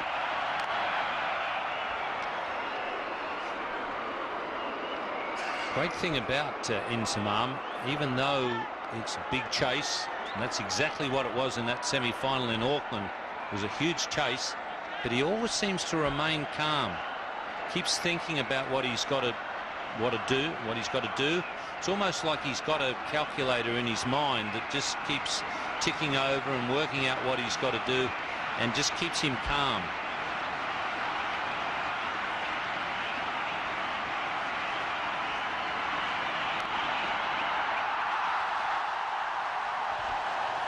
Oh, that's brilliant timing.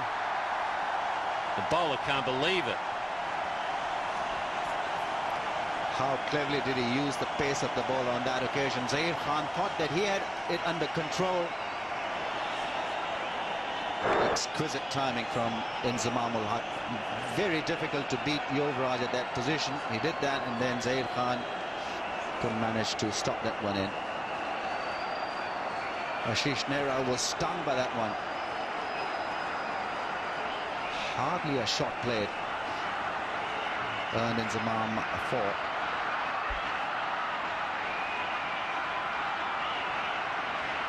Well, that's caused a change now around that point area. You have the two men very close together at point. Now he's separated them.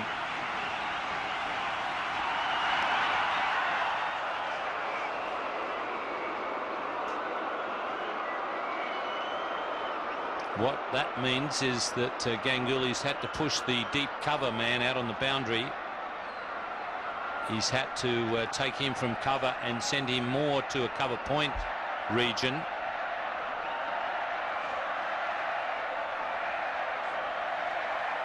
He was 15-20 metres to his right earlier on.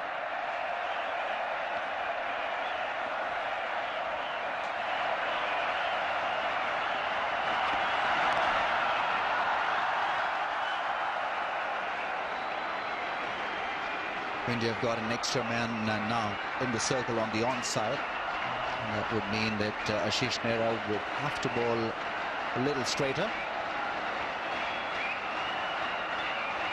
Saurav Ganguly doesn't want to allow the batsman the luxury of that width. Natural angle of the left armour can create.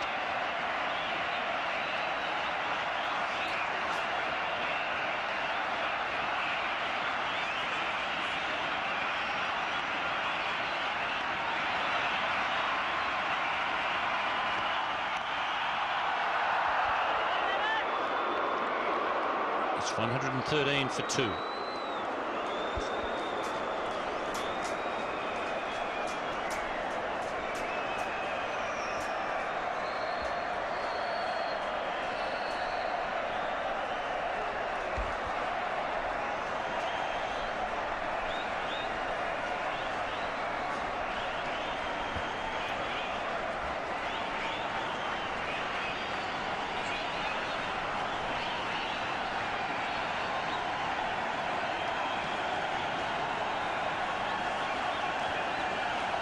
It's a big chase for Pakistan, but they're keeping their run rate at around about 6 and over, which is good going against some pretty tidy bowling.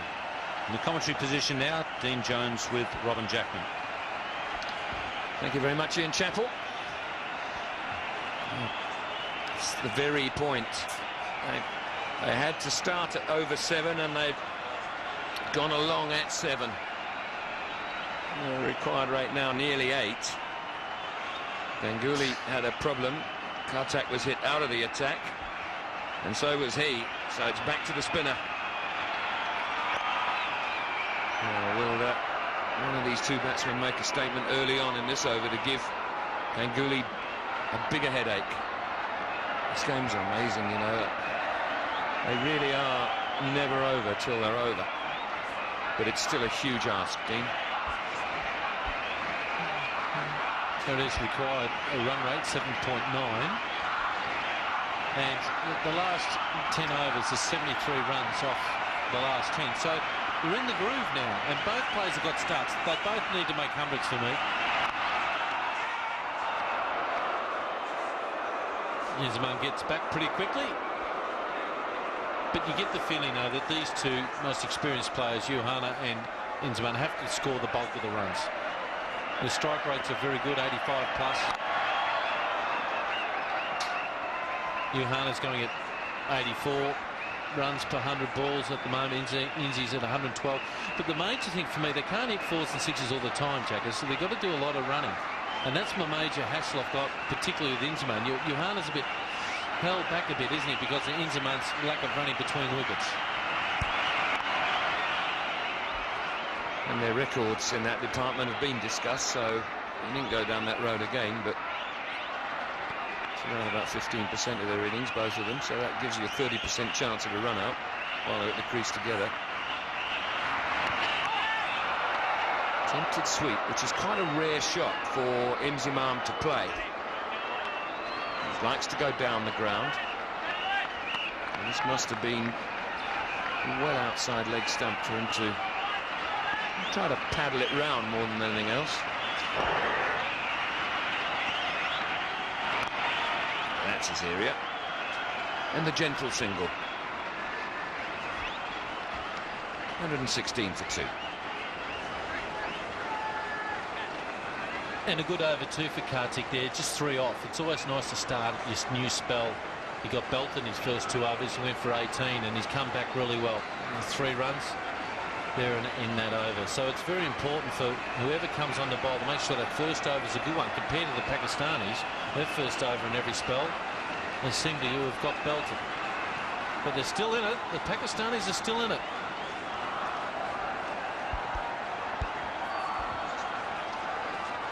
$116 for 2. The rate required just over 8. Current rate 5.5. Remember, India finished with 71 in their last 10, but more importantly 25 in their last 5. And 70 odd in 10 is pretty acceptable.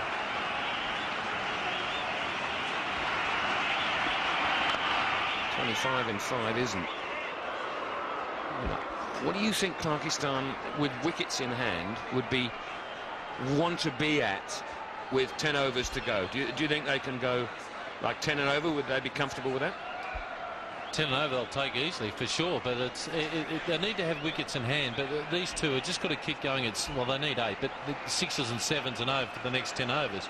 The previous 10 overs are gone for 76 off the last 11 overs. So you know they're doing it very well, but they've got to maintain it. And the way you maintain it is a lot of singles.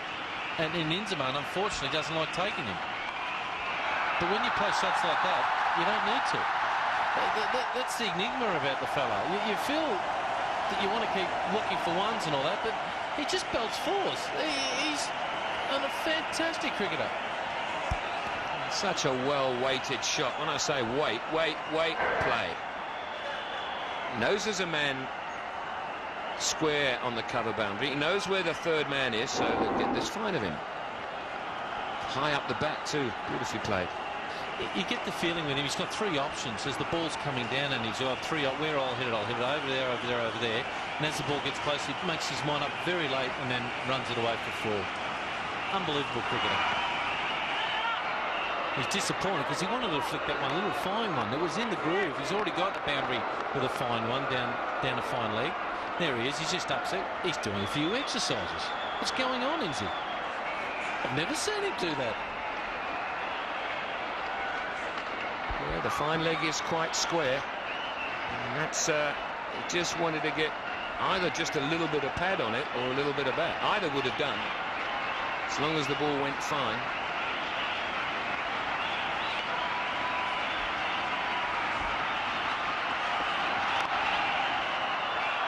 Desperate dive, doesn't save the single. Probably wouldn't have done even if he'd have stopped it. His only chance really was to parry it. So 5 off the over so far.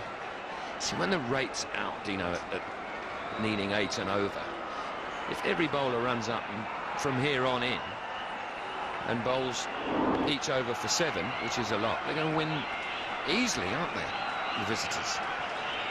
So you don't panic when you get hit for 4. You just make sure that you haul that back within that over.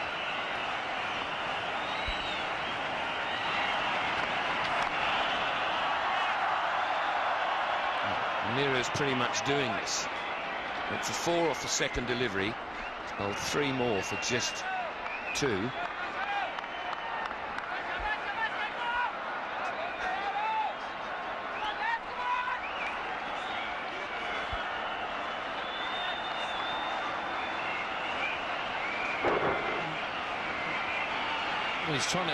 He's tripped over a daisy there. He's looked back and said, what's happened there? I think his sprigs just get caught up. Whoopsie. He lucky he maintained it, kept his feet. Very funny. Into the over. 122 for 2.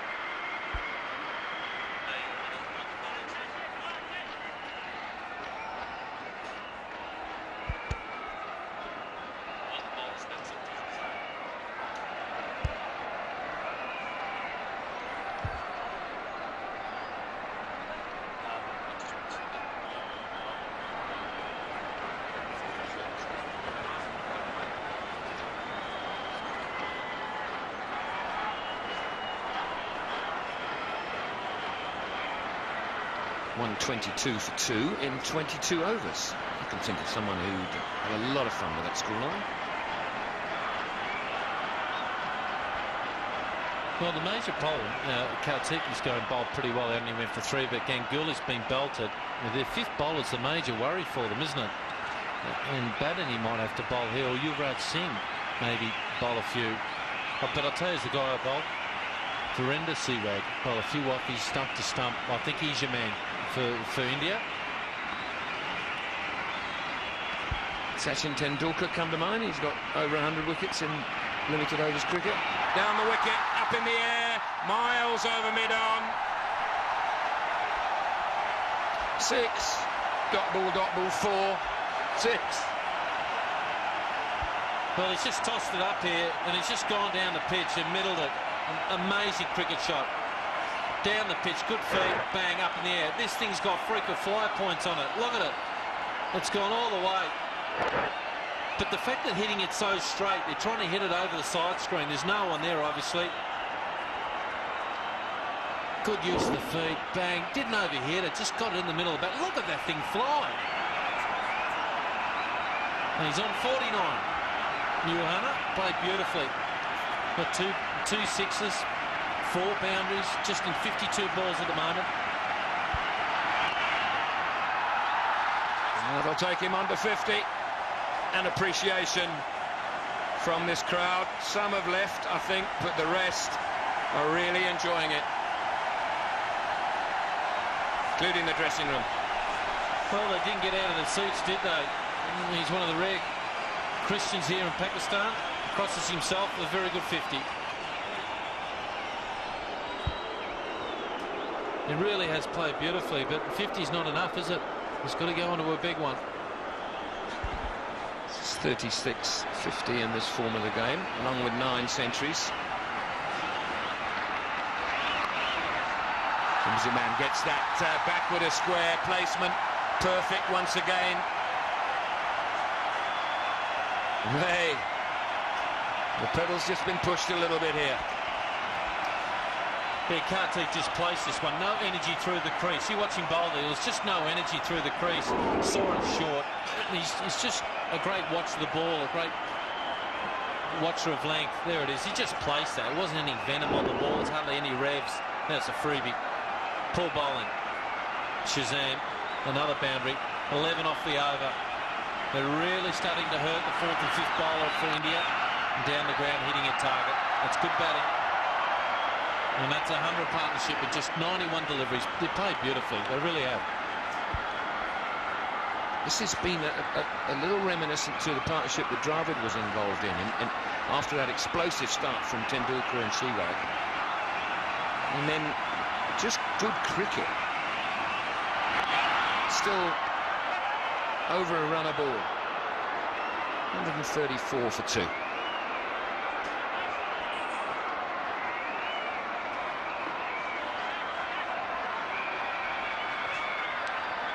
12 off that over there. Now in this innings now, the Pakistanis hit 12 4s and 3 6s. It's a total of 66 runs from boundaries at 134 compared to the Indian team with 160 runs in boundaries through with their 349. Just goes to show you how quick this outfield is. 23 overs gone, 134 for 2. 350 the target. World record the target.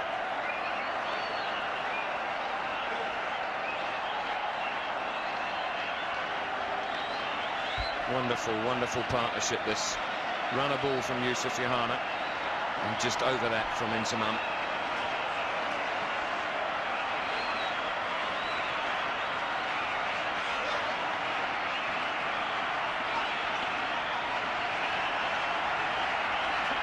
Nearer.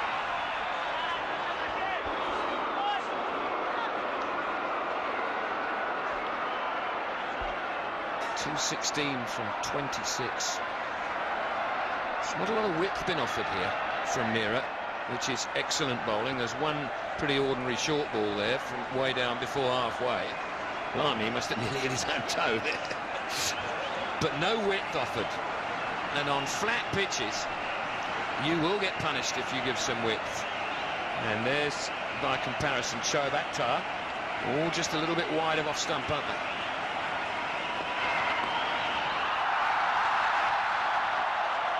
He still only went for 55 though after a real poor start, Shoaib, but I think the extra pace and the fact that he can do change-up deliveries and offies and all that type of stuff. So they just can't give any width. See, just so they see width, they just open the blade up, soft hands, ramp it down to third man, easy runs. He's bowled pretty well though, Ashish Nehra, he really has. There's the four fieldsmen, the mid-off and cover, big wicket, backward point, and all of a sudden you can feel the crowd just starting to lift. They feel there's a great comeback here, as has been a brilliant comeback. It's just 3-4 inches outside off stump, and they know where their off stump is, and they ramp it down to third man. Just great batting. Still, the required rate is 8 runs per over at the moment, and 1 run is not enough. They've got to keep going at round about 7s and over if they can. Now Inzi on 48. What you're saying really is a boundary and over is required, isn't it?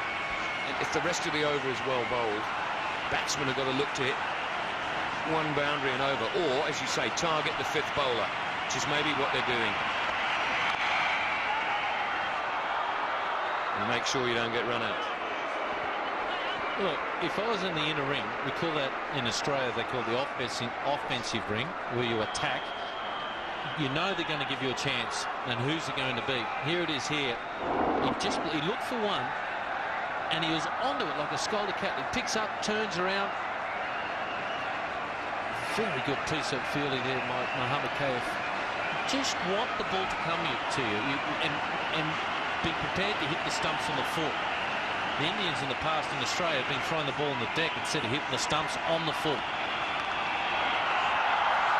Work that away. He'll look for 2, but I don't think take it. On the subject of that inner ring, with these 2 batsmen in particular, and particularly Inzamam, who's not exactly lightning, do the Indian fielders need to get in as close as they are? No, that's a real good question. Definitely for Yusuf Yohana, I'll be sitting back a bit. He's pretty good when he hits it, Inzi, but he's not too good if the opposition batter, the other batter, has hit it. And there it is. They just go back a little bit deeper, the mid-off and the cover, and you see Yuvraj Singh it behind point.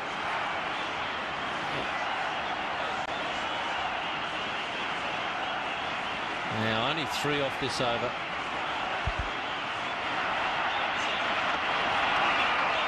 Oh, he's going to get 4 for that. Phil for the bowler. He's bowled a great over. Inside edge, he's gone for 4. 141 for 2.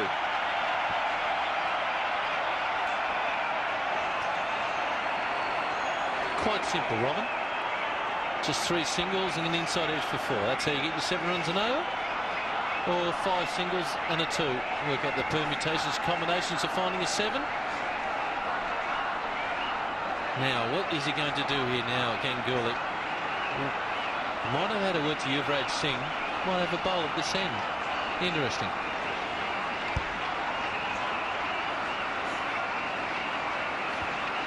Pakistan's reply, having put India in earlier on, who scored 359 in their 50 overs. An explosive start from Sehwag and Tendulkar. That's the Pakistan lineup. And there you go. That's what happened. 79 from 57 deliveries, Sehwag. Tendulkar 28 from 35. And then a wonderful 99 from Dravid. Good support from the captain.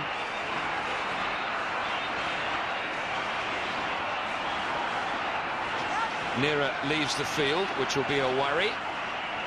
Ganguly will hope that that isn't too serious. And Sachin Tendulkar, 114 wickets in 329 matches. Economy rate of 5. If he repeats that, he's done a tremendous job. And the umpire Simon Teufel has just had a word to the Indian fieldsman to stop throwing the ball in the dirt. It's just a thing that the international players use to get the ball nice and soft. It's harder to hit. It's like plasticine. The ball doesn't travel as far. So already had a warning there. Just a little bit professional byplay. Simon Taffel, good stuff. He was well up to it. He knew what was going on. Now, he's brought on Tendulkar, fine. He's a match winner. He's got 114 wickets already in one-day international cricket, but I would have bowled Seawag personally. But anyway, let's see what the master can do. Let's see what he's going to bowl. That's Imzimam's 50. +1. That's his 69th 50. He's got the most 50s by any player in one-day international cricket. And he's got 800s. Obviously, he doesn't go on. And one of the reasons for that is fitness, I think, in one way. But he has to go on with it today if you feel of Pakistan going to win this game. And he's just bowling these little loopy leggies. He's not the worst with them, let me tell you. Will he get away with Yusuf Yuhana? He likes to hit sixes. Will he take him on? Will they attack Tendulkar, the sixth bowler now used by the Indians? A very good 50. A fantastic strike rate. A class act, it really is. Bowled. I've seen Sachin bowl leg spinners, off spinners, little inners, little outers. Just haven't seen him bowl really quick. But 5'5", that's quite difficult.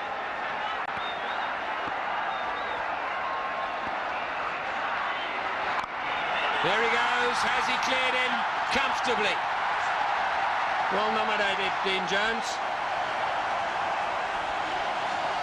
There's no doubt they've worked out that the Indians struggle in the fourth and fifth bowler department, and they're going to go and try and hurt them. It's a matter of being patient, and now they've got batsmen who are into attacking, and all of a sudden Yuhana's gone to 61 from 58. It's his third six. Look at this for the follow through. Look at the ball, the white ball disappear. And that's how you get 10 runs off and over. Quite easy, really.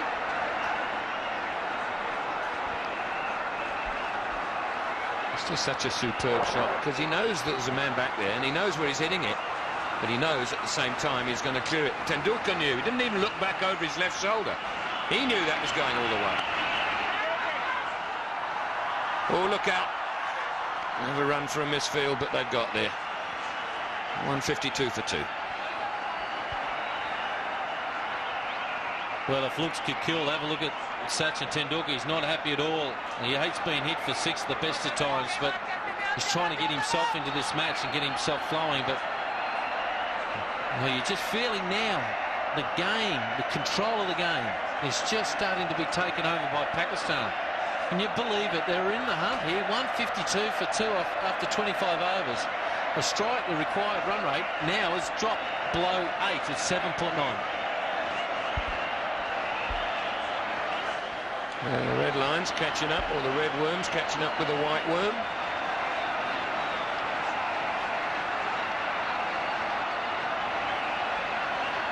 Just moving up. Also 2 wickets down at this stage, the Indians were.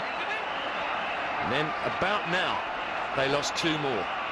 And that just put a little bit of a halt on the innings. Then they lost a group of 3 in the last 5 overs, which resulted in just 25 from those overs. Pakistan have scored 81 in the last 10 overs. India were 201 for 2 in 25. Pakistan just under 50 adrift. But remember, only 5 in the last 5. Only 25 in the last 5. That might count. And the lack of the 5th bowler definitely could have an effect. Well, a fantastic piece of running by Inzamam. You don't often say that, do you? But look how well he runs, how quick all he knows is 2, it's off his own bat. Here we go. Quick turn. And just places the bat behind the crease and gets in. Good running.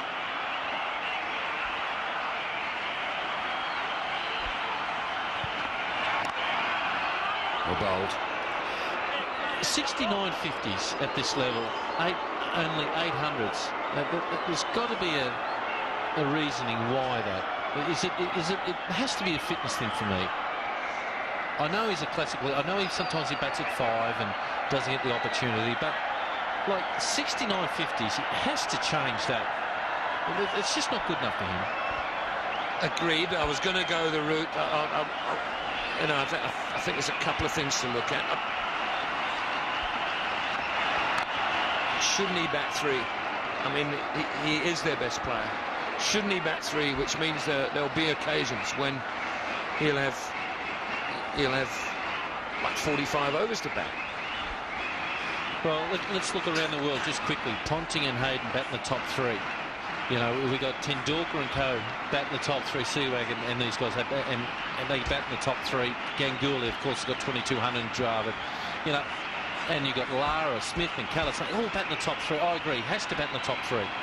Not prepared to do the work for me. An easy run there. I just think he just doesn't want to do the work to bat the whole thing. He's quite happy to make a 50 knot off 40 balls. I know that's great, but he has got guys in his team like Razak to do it. Shoaib Malik can do it. We saw that against South Africa. He got that brilliant 80 off 50 balls, didn't we, 3 months ago? So there are guys who can do his job. What he needs to do is to bat at number 3 and just bat normally and control it and shape the innings. But he doesn't do it enough. India do it. Their best player is Tendulkar. He bats 4 in the test matches, opens in the one-days very successfully.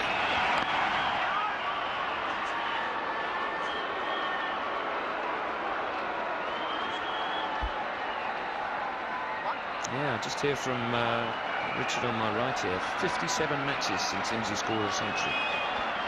Well, if they're going to win this match, he has to score one here. And it's always good, and you know this, Roger, from past experience, because you've got a huge bottle of experience, haven't you? Been to a lot of stores, haven't been able to buy it anywhere. You have to earn experience, but it tells me that once the captain gets runs, it's a happy team. There'll be one more, unless there's an awful fielding error. There isn't. And after 26, it's 156 for 2.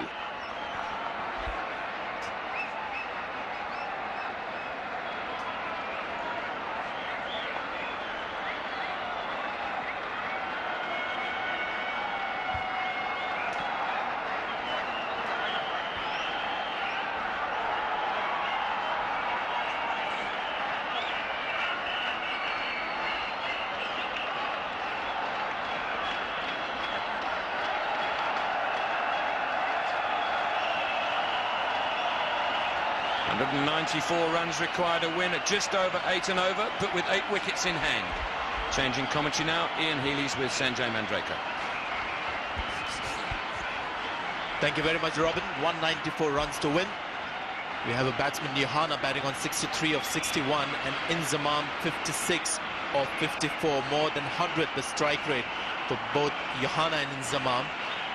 And in spite of that, the required rate for the team still continues to be around 8. So you can see the rate of difficulty here for the Pakistanis. So the batsmen to follow have to better this act of Inzamam and Yohana. That's how tough it is for Pakistan.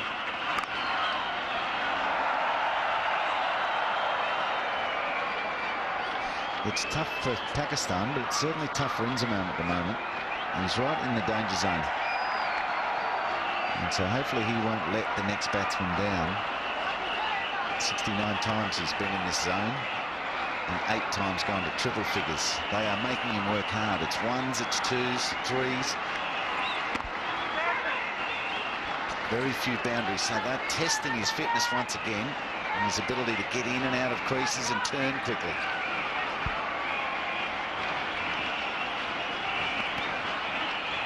Well, you can see Yunus Khan, Razak, Malik there with their performances. The averages aren't great really to talk about. But if you've watched Abdul Razak in the past, you know that he is capable of surprising you, almost shocking you with some of his performances with the bat. Shoaib Malik is another very attacking player. It's gone in the air again, easily done once more by Yohana.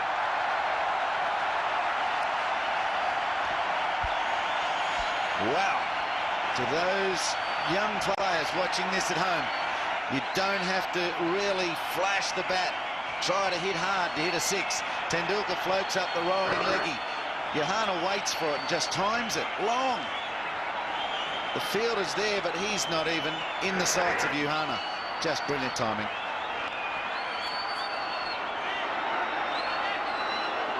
So Johanna has to keep going and having his day out. He's a man who bats normally at about 70 runs per 100 balls. Today he's at 110. So he keeps that going. Inzamam hangs on for as long as he can, takes some pressure off the lower order. Well, it's modern day one-day cricket. Getting in excess of 300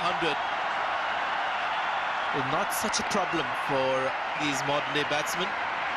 166 for 2.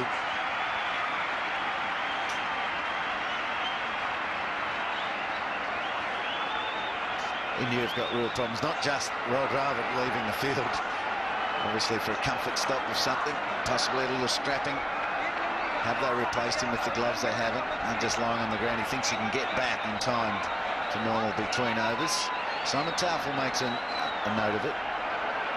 They are having trouble with bowlers 4, 5 and 6.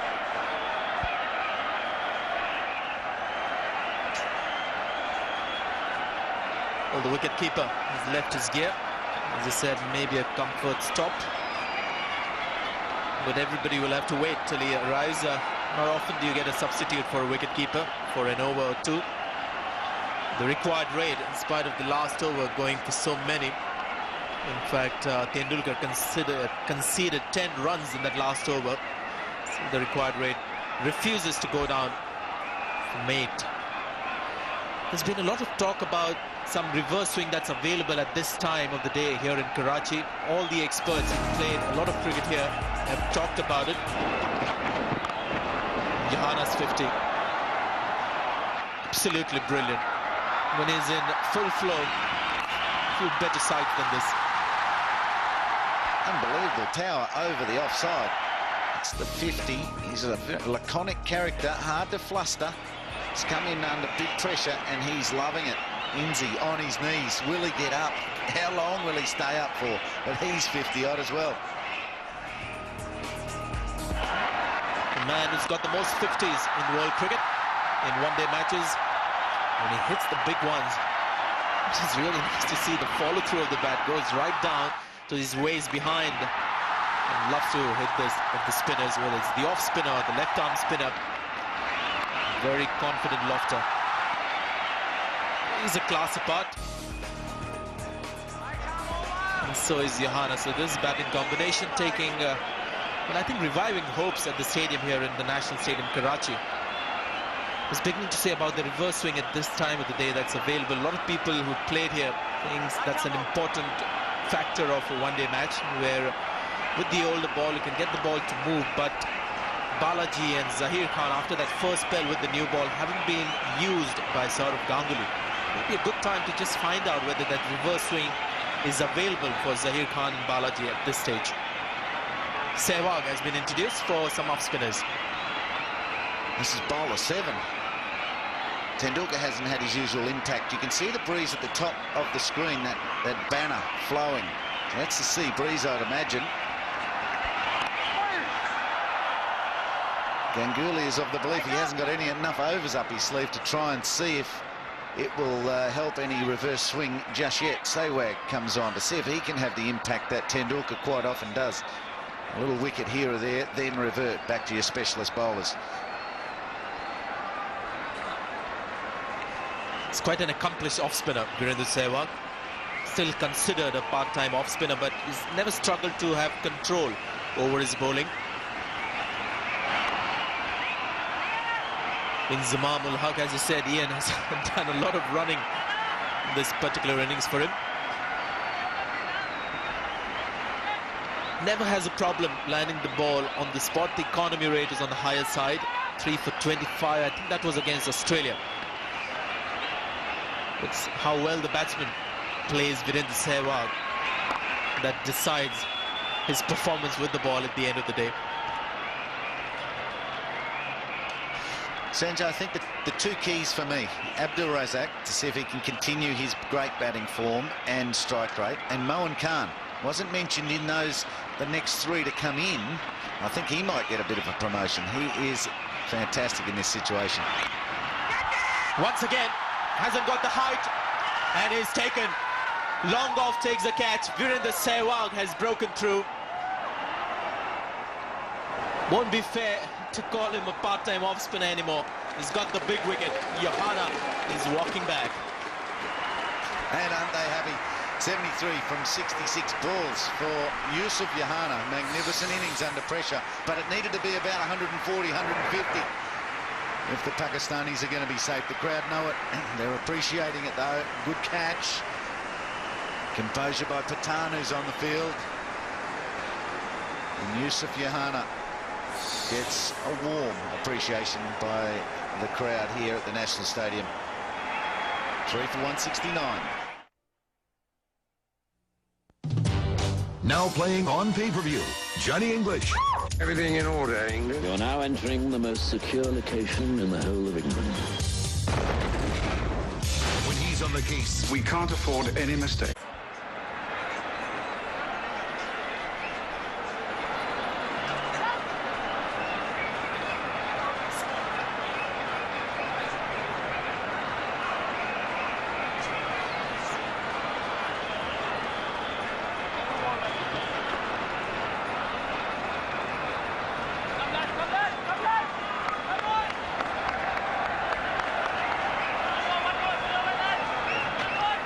Yunus Khan is the man for Pakistan, replacing Yusuf Johanna at the crease. Tall order for him to keep that rhythm, the Pakistan batting going. Hasn't been in the best of forms of late. So Virendra Sehwag getting that breakthrough in his first over. Just slicing it more than getting it in the middle of the bat. And just went nowhere. No height at all, no power. Well, he made so many sixes look so easy. I thought once again it's going to carry the rope.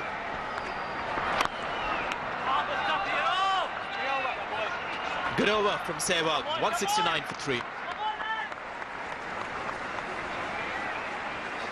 it was a handy move by Rahul Dravid to get off the field and have a break, give the bowlers and the captain a chance to have a chat, the captain to introduce that man, Virendra Sehwag, into the attack. The batsman had a bit of a rest, probably too much time to think about things, and probably produced the first miss hit by Yusuf Johanna. And now he finds himself in the pavilion.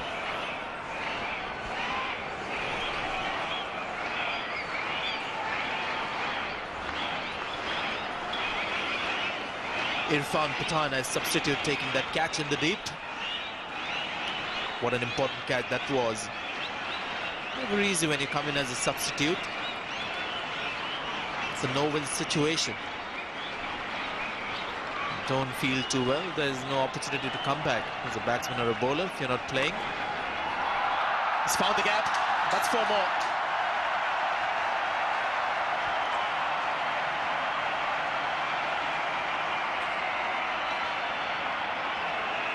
The art to this shot is getting so much pace on a ball. It's tightish line, and it's not wide of off stump by any means, and yet Hark's been able to get real pace on it, to get it into the gap and race it away. The power of the man with a touch of finesse. I think sooner than later, he's got to look at one of his premier fast bowlers to find some swing here. That's 2 consecutive fours. Tendulkar is having plenty of problems at the moment.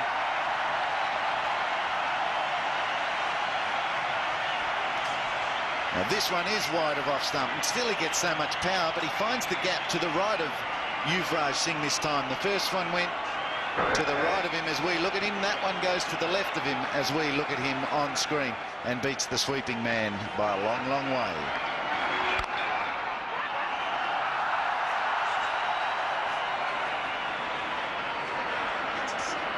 Such an attacking cricketer, Tendulkar. He was actually hoping that the fielder would stop that single to keep Inzamam on strike. He was pushing that fielder to stop that single. Not too many bowlers would have done that after being spanked for 2 consecutive boundaries. He just wants to come back at his opponent.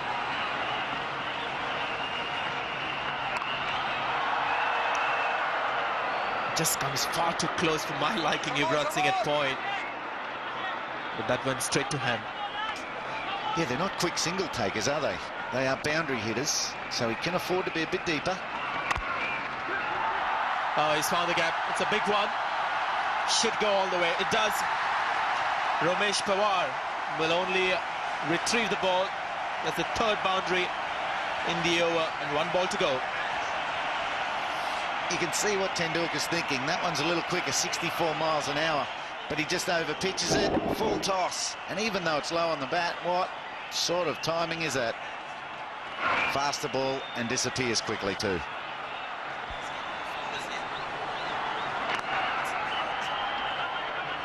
Another expensive over from Tendulkar comes to an end. 182 for 3.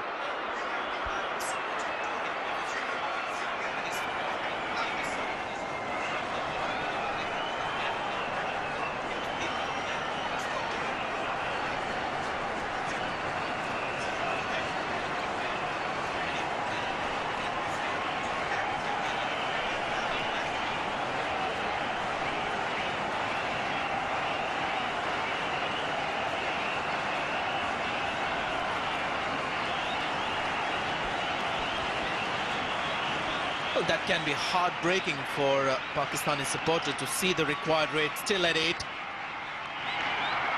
We've really seen a flurry of boundaries, some great shots. But in spite of that, still a tall task here for Pakistan.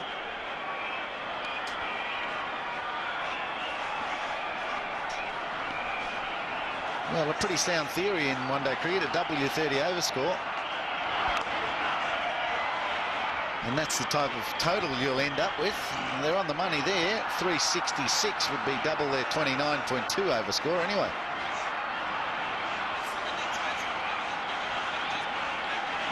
With so much good batting being done already, difficult to double that in just 20 overs.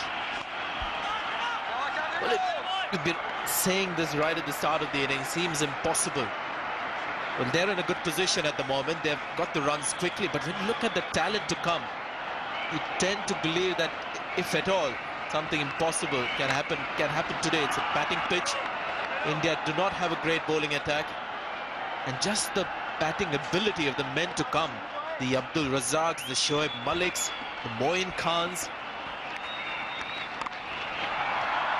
they're just exceptional hitters of the ball.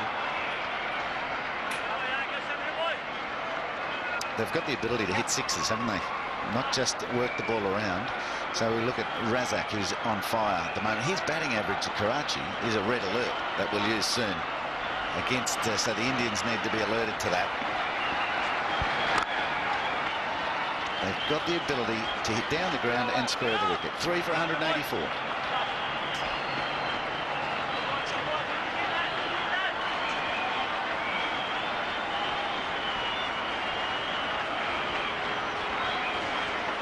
Hot conditions. That's the view looking out of the National Stadium Pavilion. Partnerships. There's the comparisons in 10 over lots. Pakistan on the right of screen, down after the first 10. Made some progress on the way back in the second 10. And ahead on the third 10.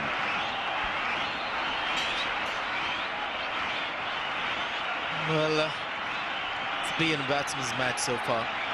Karachi has always been a good pitch to bat on. And it's something that we all expected. India-Pakistan series happening after such a long time.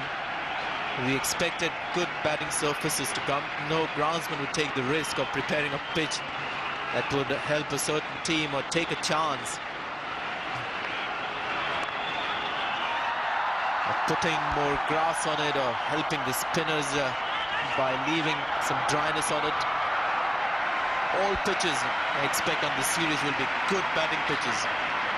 Look what can happen on a good batting pitch.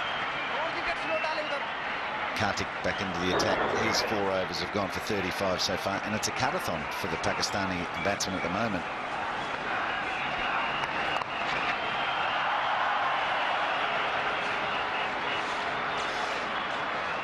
That graph that we showed you, lots of 10 overs. You can see Pakistan's last 2 10-over lots have been very consistent. And India's are starting to taper away a little bit. The last 10, Pakistan have been better. and then they pulled it back to 79 off the last 10. So in the Indian innings, Pakistan can sneak up on them and pounce at the end. Well, Balaji has bowled 7 overs. Zahir Khan has bowled 6. And I think Nehra has bowled another 7. Maybe 1 over or a couple overs from Zahir Khan. This stage, just to see whether that theory holds good today, whether there's something in the air with the old ball. I think Yunus Khan made that comfortably in the end, but there was a bit of doubt in his mind whether his partner was really keen on that run. Inzamam just went through, just ran. I don't mind this line by Nurul Kartik. Leg stump, even if it's a leg by or not, that's their best chance of getting a dot ball or two. Getting some pressure back on Pakistani big shots.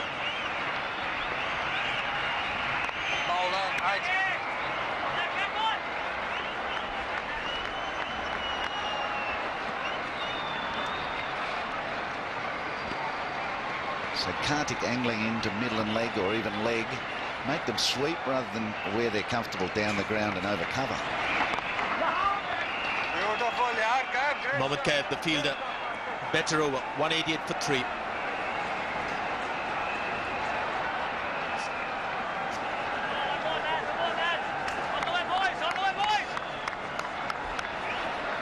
Well, you can see the Indians now have changed the line to Yunus Khan at least. I think that might stay the same for Inzamam, getting Murali Kartik to bowl middle leg. Just the 4 runs in that last over. The way things have gone, we've got to say that was a great over.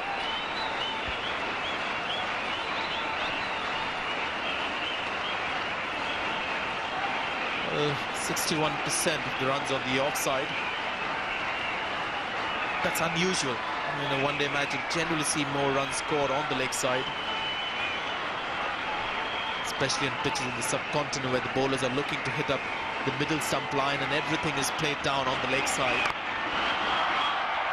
Excellent work in the field. Saurav Ganguly there, the Indian captain. Little pieces of brilliance will mean a lot. Make a half chance, create a mistake.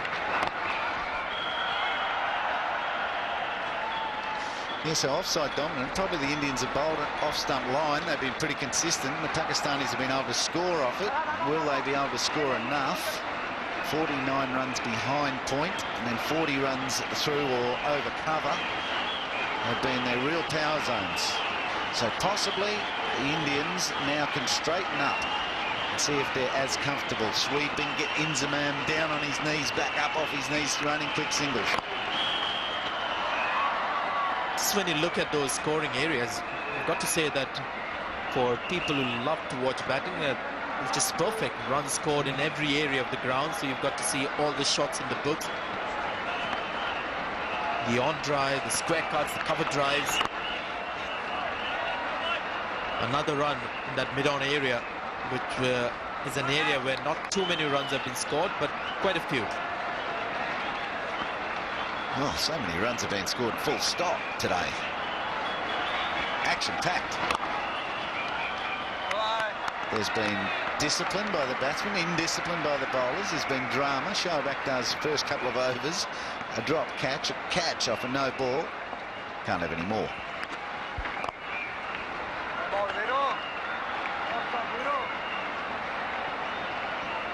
Still waiting for the big one. No 100 yet. Dravid was about 1 run close. Pakistan 191 for 3.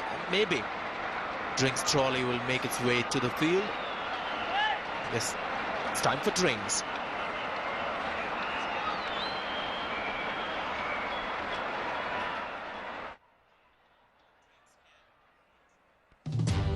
Now playing on pay-per-view, Johnny English. Everything in order, England. You're now entering the most secure location in the whole of England. When he's on the case, We can't afford any mistakes. I couldn't agree more, sir. intelligence takes a holiday. He might be a fool, but he's a fool who keeps showing up. From the producers of Bean, You are full of surprises. Johnny English. Now playing on pay-per-view.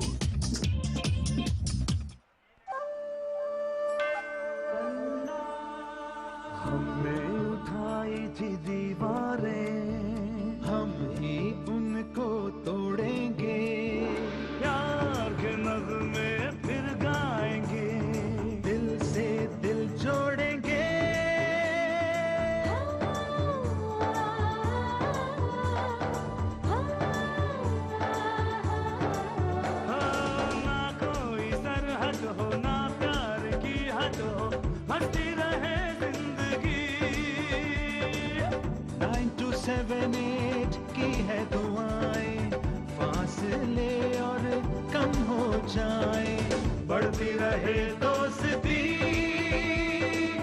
हो अमन हर घड़ी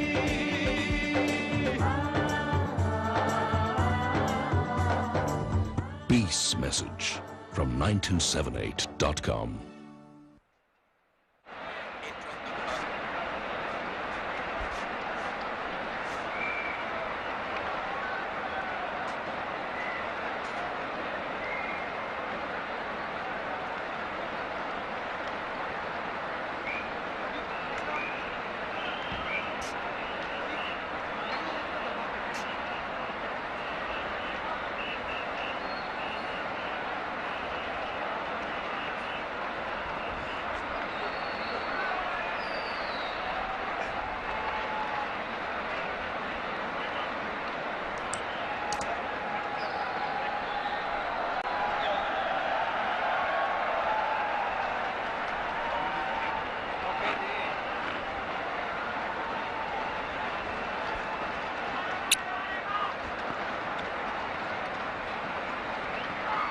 Pakistan would like to believe they're still in the game here. 192 for 3. First one to go was Yasir Hamid. Good incoming delivery from Balaji, hitting the back leg and then cartwheeling the off stump.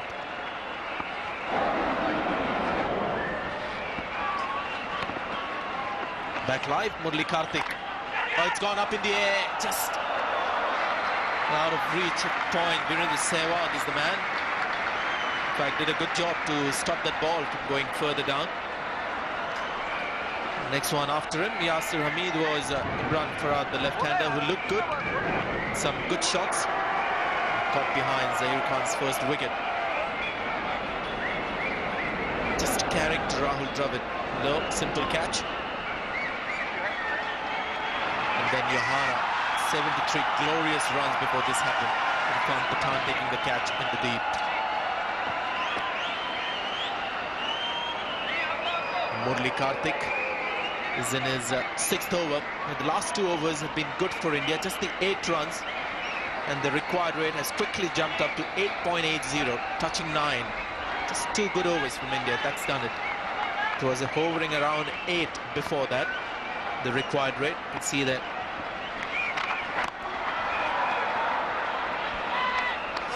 Now, part of the reason why they've picked it back in the last 2 overs is from round the wicket, Karthik and also Sehwag over the wicket have been bowling a more leg stump line, bowling at the pads of the 2 right-handers. Now he's going over the wicket.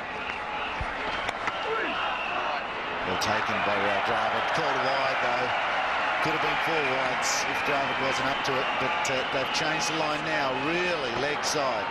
So that's going to make Inzamam sweep or tickle around the leg side. Well, it's working for the moment. How long they'll be able to keep the batsman quiet is something that we'll have to wait and see, but the change in line is working.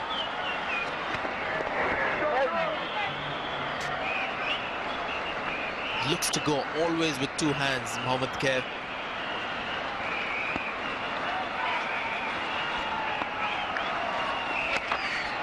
Bad delivery. Well, he's not used to bowling this line, Murli Karthik. He's a very orthodox left-arm spinner. Just struggling a bit, bowling over the wicket outside the leg stump, just around leg stump.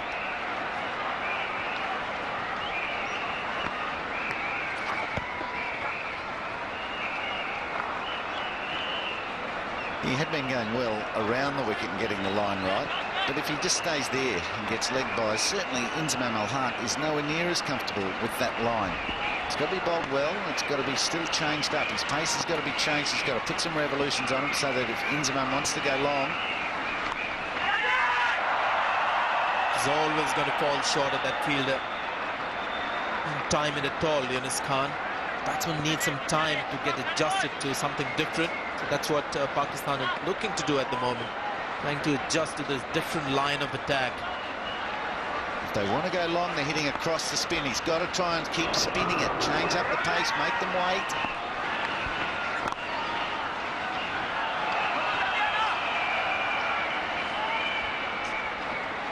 End of another good over for India. 198 for 3. 4 runs off the bat, off that over. Plus 2 wide. So if they get the line right, bowling left arm over the wicket, those two men are struggling more than normal, bowling around the wicket on off stump. And again, you don't have to stay with that plan for too long. You can chop and change once again. Think on your feet.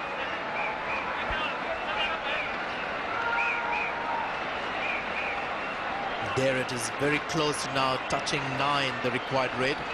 But a good point about not sticking to that plan that's working at the moment for too long. A couple of big overs and the scenario could change. The idea is to really keep changing the line of attack, not wait for it to go wrong and then change it.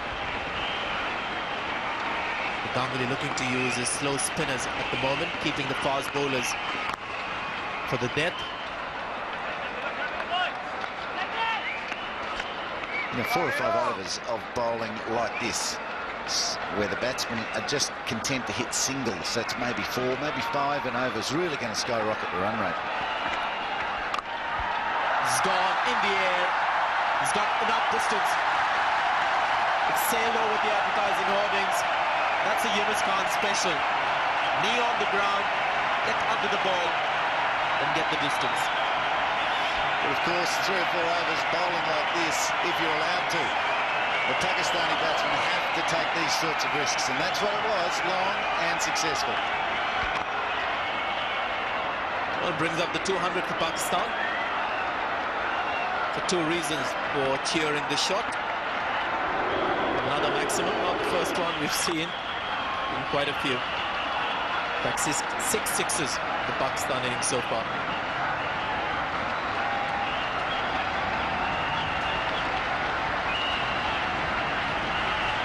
Both these sides looking good form at the back. India have had 5 weeks off, Pakistan 7. They've both been through fitness camps, technique camps, really well prepared for this series. It is huge. The one-dayers first, 5 of them, and then 3 test matches. These 2 teams are primed. They've been looking forward to this for some time.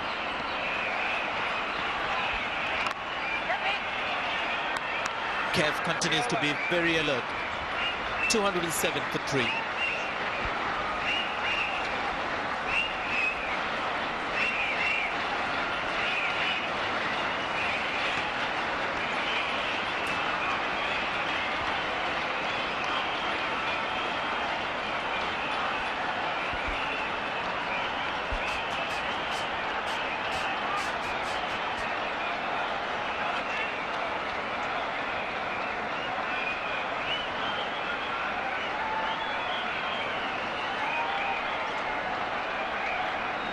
There it is, the red worm.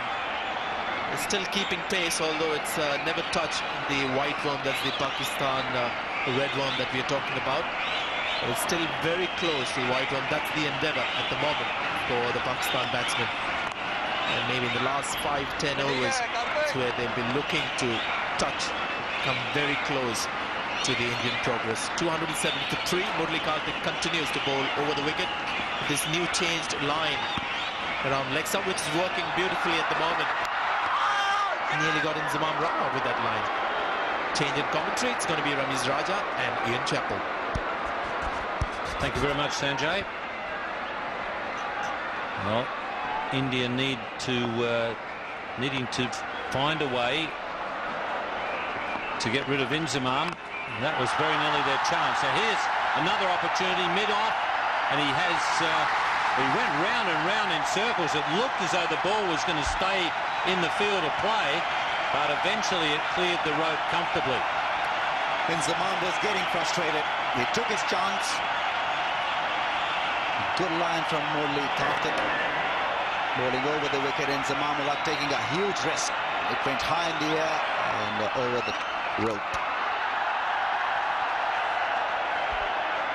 Well, Pakistan making a good fist of this chase, but you get the feeling in the end, if they do fall a little bit short, that the big difference will be the extra deliveries. Pakistan 20 no balls and 10 wides. India 1 no ball and 3 wides. That's a huge difference, and that really could I think, probably tell the story in the end. Exactly right. And that too after winning the toss. It was important that they kept their cool, kept the pressure on the opposition by bowling straight. 214 for 3.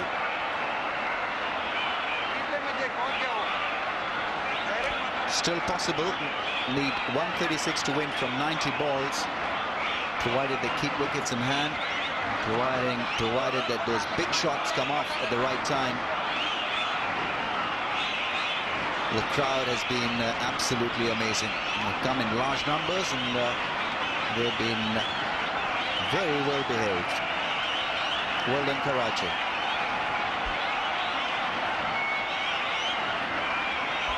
Well, it's been a wonderful start to this series. The crowd have been in a terrific mood all day, right from the start of fielding practice.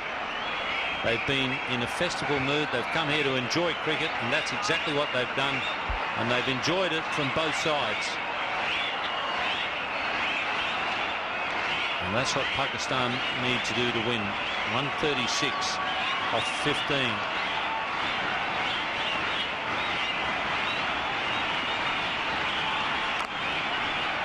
Going to require a lot of good batting. And a fair bit of luck as well.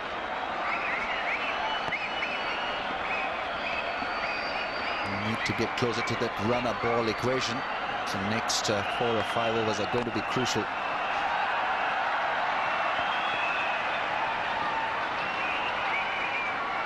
And still got some lovely hitters sitting in the dressing room. Abdul Razak, Moin Khan, Shoaib Malik all can hit the ball hard. Match winners in their own right. Yeah, Abdul Razak, he played a blinder a few months ago, wasn't he? He got unbelievable strike rate to win a game for Pakistan. 89 of 40 balls, that was his effort in New Zealand recently. And almost won Pakistan that game. Shoaib Malik also can bat well, and Moin Khan, we know that he's a proven commodity. Good placement from Yunus Khan. Certainly hasn't been any sign of panic in the Pakistan batting. It's been a pretty level-headed chase. No great mix-ups with the running between wickets, which often happens in this sort of chase.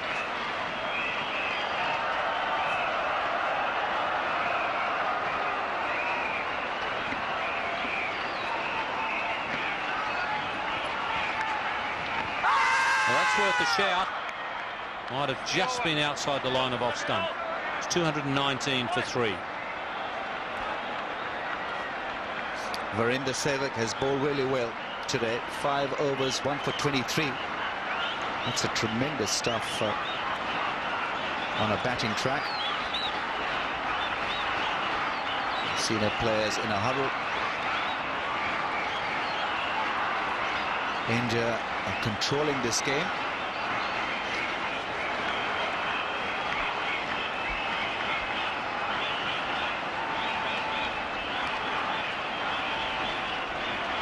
Virender Sehwag has done a very good job for India today. Firstly, with his batting, he's making quite a contribution out there at the moment with the captain explaining a few things. That was the big appeal last delivery, but hitting Yunus Khan just outside the line of off stump. Big appeal from Sehwag, turned down.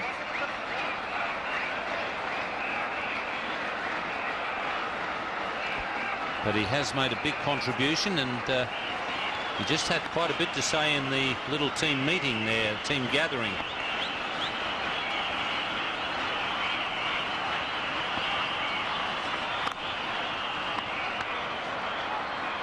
You can feel that Inzamam is inching to get after him. Long off, long on in place. They've been shifted just a little straighter because of Murli's angle.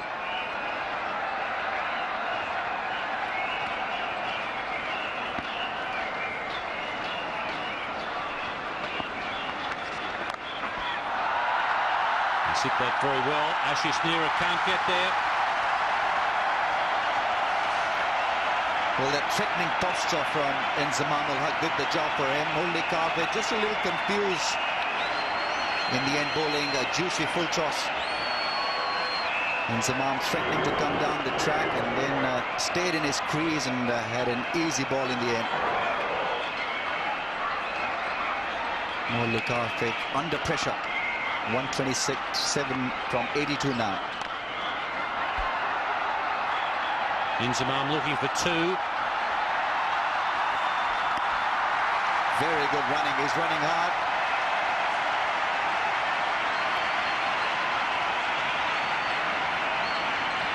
He was on 89 now.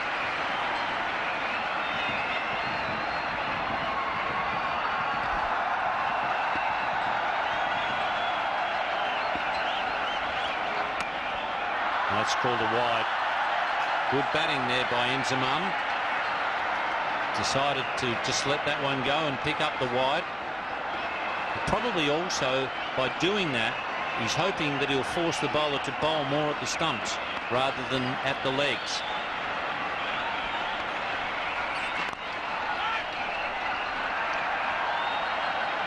Nicely crafted shot. This has been a very good innings from Inzamam. Moves on to his 90s now. It's 90 of 85.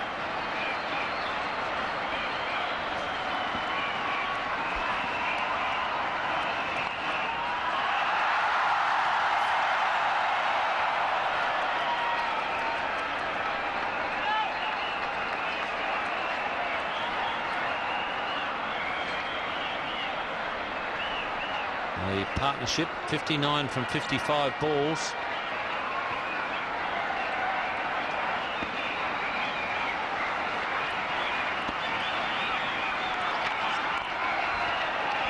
That's well played. Inzamam was looking for the big shot. Wasn't there, and he took the single. 229 for 3.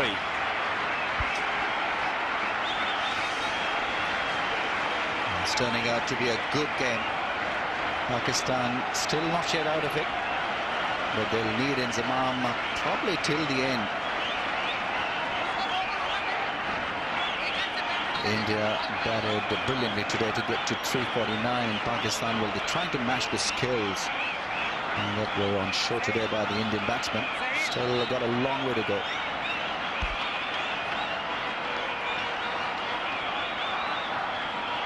Well, this has been a dream start to the Samsung series because we've had a glorious day. The pitch has been terrific for one-day cricket. Probably you might have a bit of trouble if you got all the bowlers together and tried to get them to agree to that point, but it certainly provided tremendous entertainment.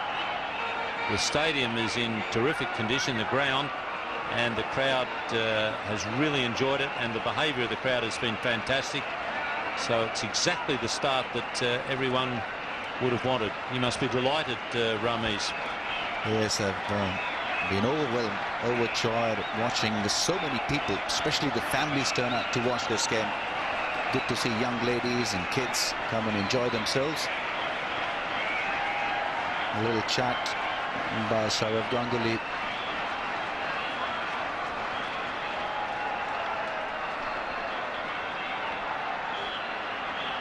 Well, it looked like Saurav Ganguly wanted to bring Zahir Khan back into the attack, but obviously he was off the field for a certain amount of time.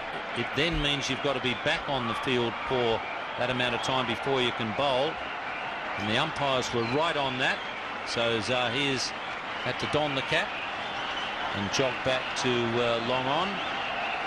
Might just be a blessing in disguise for India because Virender Sehwag has bowled extremely well. In a game where the batsmen have dominated, 5 overs, no maidens, 1 for 23 are terrific figures. That's very well hit. A real skimmer, that one.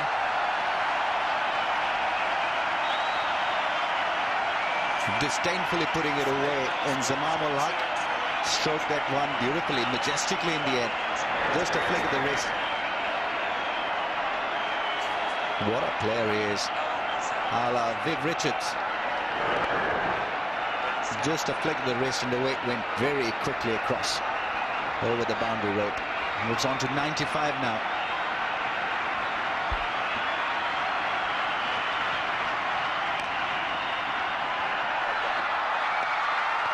Tell you what, a direct hit, and Inzamam was in trouble there. He's 97 on the scoreboard. The scoreboard, we believe, is wrong. Wouldn't have mattered there with the direct hit. He might have just got back, actually. So the crowd are going to go wild if he hits a 4 here. But we reckon that he's only on 96. So he might get a double cheer. And I must say, his innings has deserved it. Equation still very tight for Pakistan. Inzamam on 96, 89 balls. Yunus Khan really will have to do better than that. Give the strike back to Inzamam or get a 4. Dot delivery will kill Pakistan's efforts here. He's got through Ganguly.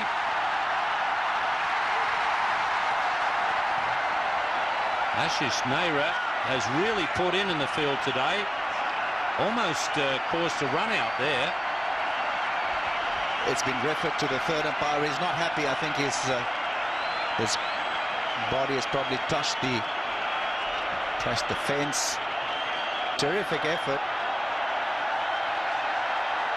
No, I think that's gone on to hit that skirting. And even though it was a fantastic effort, it'll be signaled as 4.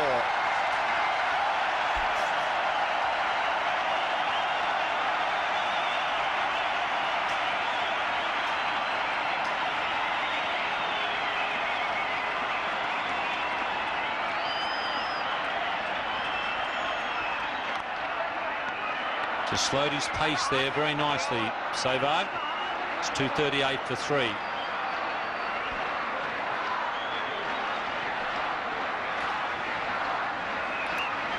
Going at a good pace, going at a good momentum. This partnership now 69 of 62 balls.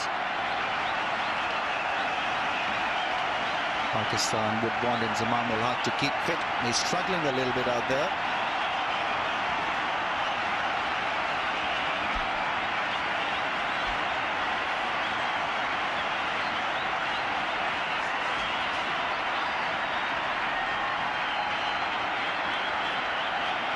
.112 to win for Pakistan. 72 balls to be bowled. Plenty of wickets in hand. And they've got a lot of ammunition left in the pavilion. Abdur Razak, you would assume, would be padded up to come in next. Zahir Khan now has obviously spent enough time out on the field that he can be recalled. Must be a bit of a worry for India because he had the hamstring problem, went home from the tour of Australia, and now he's off the field with injury here. Inzamam ul Haq, we believe, is on 96. He's on strike. And I think the scoreboard have just fixed the problem. A boundary would settle the issue.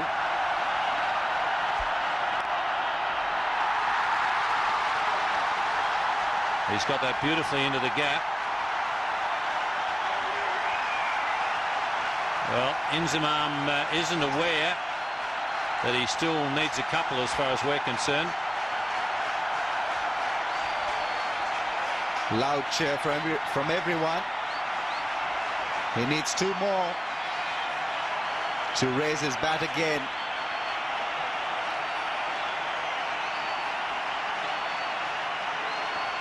He's just 9 at the moment. Well, that 9's gone as well.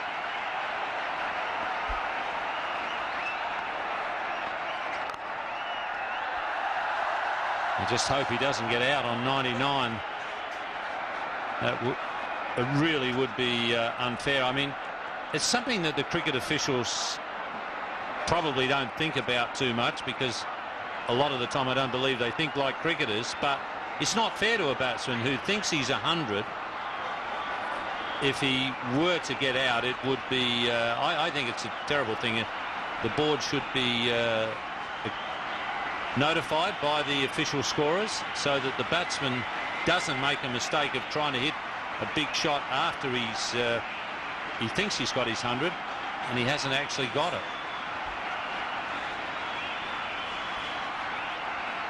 He's very relaxed out there. Looks very relaxed, but he's still got one more run to get to an official 3-figure. That's a no ball. Pakistan will be grateful for any contribution they get in that regard.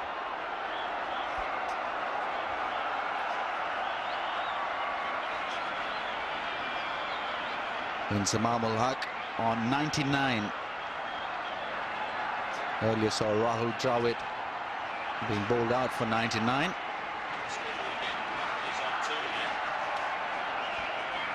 Well, he's fluctuating wildly on the scoreboard, Inzamam. Now he's on 2. That is going from the sublime to the ridiculous.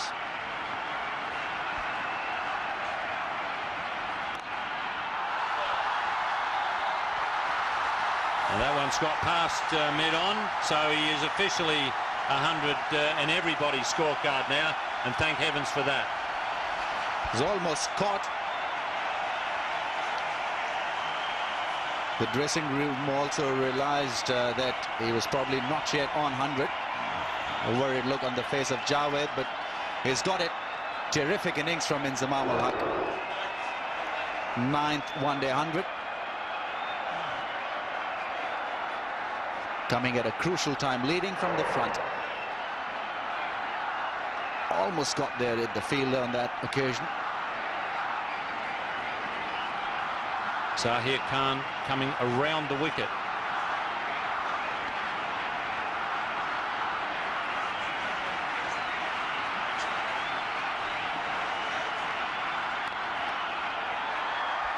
Three one-day international centuries against India, Inzamam. And boy, doesn't he like playing at the National Stadium. He's got a terrific record here.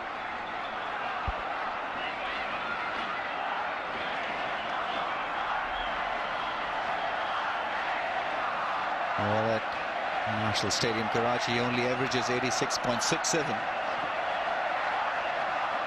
105 50s in 11 matches at the National Stadium. Loves playing here. 104, the current innings, his best at the stadium.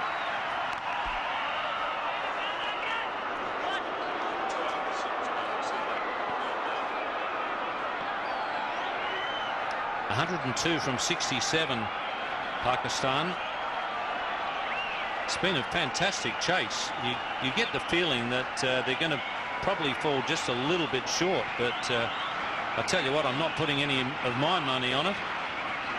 So if you see me betting, you'll know I've got someone else's trousers on.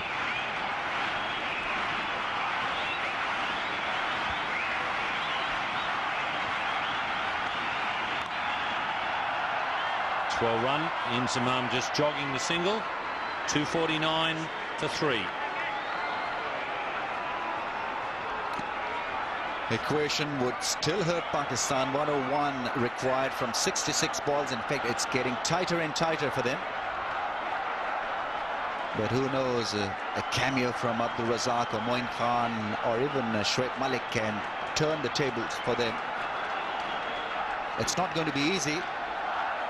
One thing is certain, it's going to be a close finish.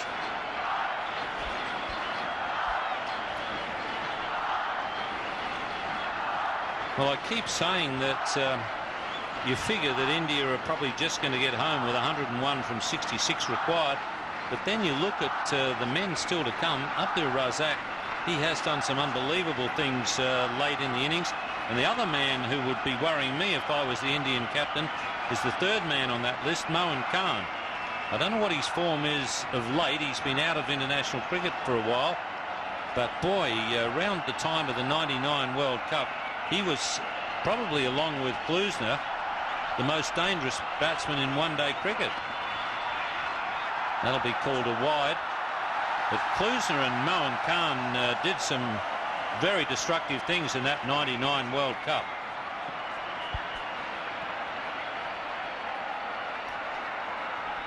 Pressure probably getting to the Indian bowlers here. They've been pretty much on target with their line and length, but Now we see them erring. Since last 4 or 5 overs, they've overstepped. They've also bowled a few wide deliveries. That's well run.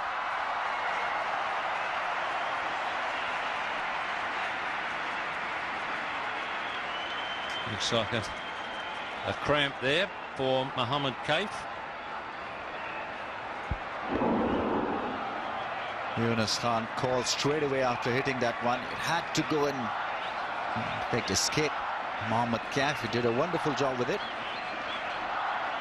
Didn't stop the batsman from crossing over.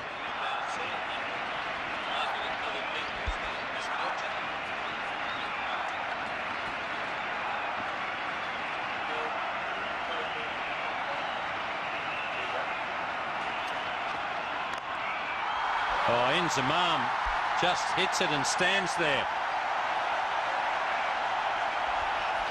Well, this is terrific stuff from Pakistani captain. And the crowds are on their feet. They realize there's a sniff of a chance here. Pakistan can still win this one. Great piece of timing and placement from Inzamam. Read the link so early. He's a powerful hitter. The balance was absolutely brilliant. Well, one thing that will be coming back to haunt India now will be that chase the other day by Pakistan A. Smashed just short of mid-off. Well run there by Inzamam. Jove, I tell you what, he's proved how fit he is today. He really has put in with his running between wickets. It's been a tremendous effort. Not only has he got runs for himself, but he's run really well for his partners. It was smashed and well stopped in the end by Zair Khan. Came to him at an awkward bounce. Got his body behind that one. That was a brave effort by Zahir Khan. He put in for the team there.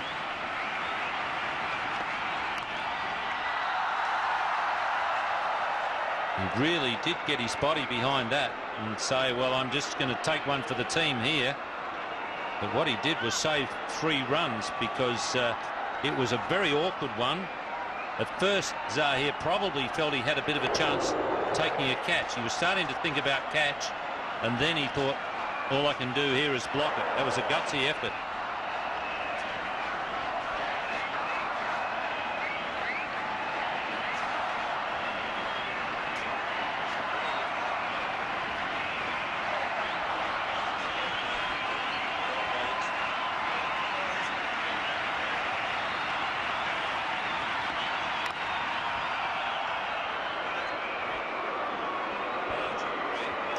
Surely missed an opportunity there.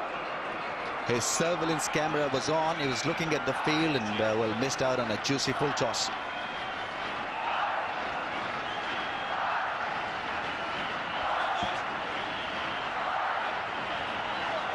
.93 from 61. Possible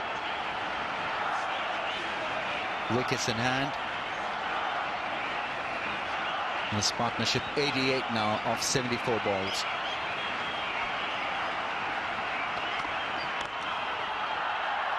Easy single. And Inzamam retains the strike. 258 for 3.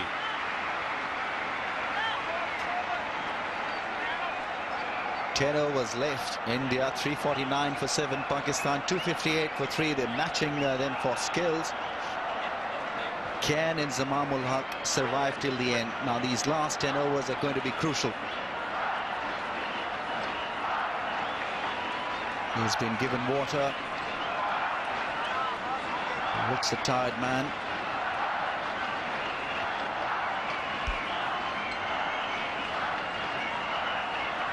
Well, for a batsman, there's no better way to get tired than to make runs, and Inzamam really has played a blinder today. 110 from 97, 10 fours and 2 sixes. Still plenty to be done for Pakistan with 10 overs to go, but the good news is they've got Balaji with 3 overs remaining, Zahir with 3 remaining and Ashish Nehra with 2 remaining. That's 8 overs, but they've got to get 2 overs out of the other bowlers. Javed is trying to get a message to the 2 batsmen out in the middle. Bad luck, Javed. I don't think they're taking much notice, mate. But those 2 overs for India will be a bit of a worry for the captain, Sourav Ganguly. Zahir's about to bowl one of his 3 now.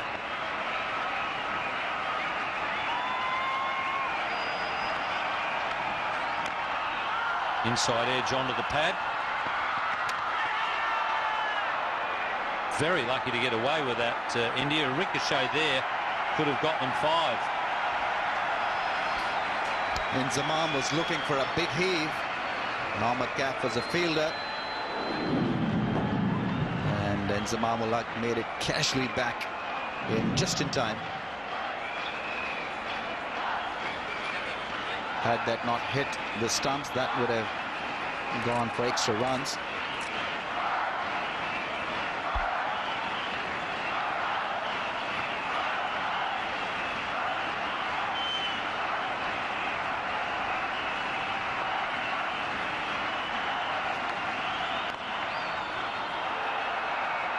Inzamam, I think, is starting to get a bit weary now, or perhaps he just wants to retain the strike. I'll bet there's a lot of Indian fans who, when they saw that picture of Javed waving, I'll bet you the thing that came to their mind will be Sharjah with the 6 off the last ball hit by Javed to produce a magnificent victory for Pakistan. I'll bet all Indian supporters, as soon as they saw Javed waving, they'd be thinking to themselves, not that little so-and-so again.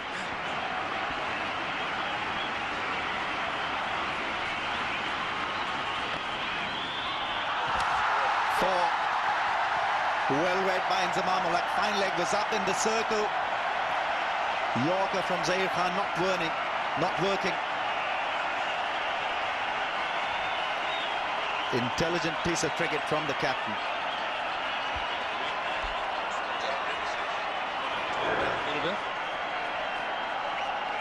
Almost like Javed stealing a 4. And yes, that innings you talked about, Ian, was a terrific innings from Javed. And he started off, I remember, at 9 and was losing the game till 5-5 until that over and until that last ball, and we won it. Terrific innings, probably one of the best in one days. Well, I'll tell you what, you can't play much better than Inzamam has today. Whether it's in a winning cause or a losing cause, well, we'll find that out in 40 or 50 minutes, but it has been an unbelievably good knock. That was his 100th ball faced, and he's on 116. And it really has been, well, you couldn't ask for a better start to the series. Everything has gone along brilliantly. It's been a terrific game of cricket.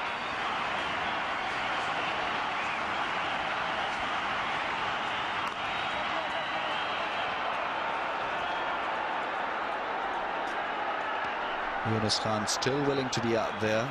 He's not taken a great deal of risk. He's quietly moved on to 32. It's his comeback game. It's important that he proves himself here in this game. So far has batted well in this partnership of 96 with Inzamam.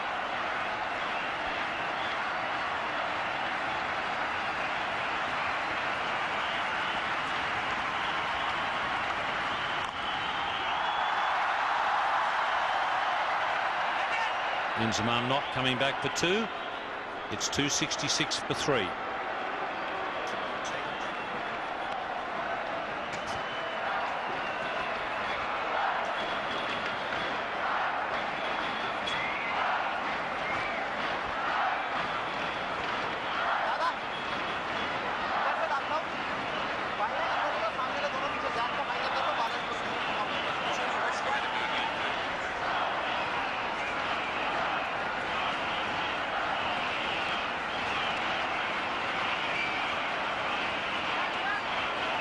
Runs from 54 balls. It's been a tremendous game of cricket.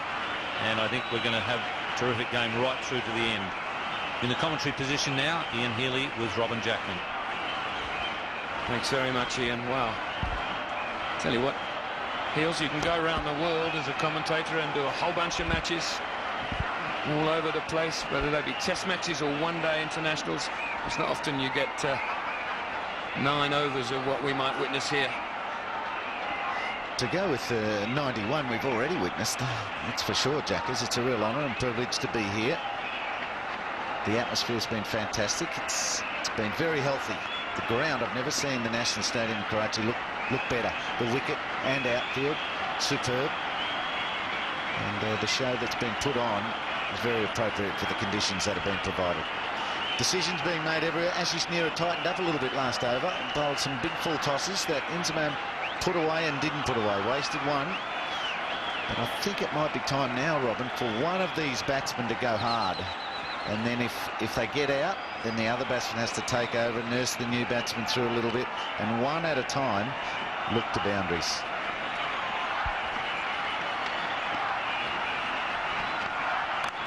Round the wicket. Up over the top. It might not get there, but it does. Poor start to this over and the 100 partnership.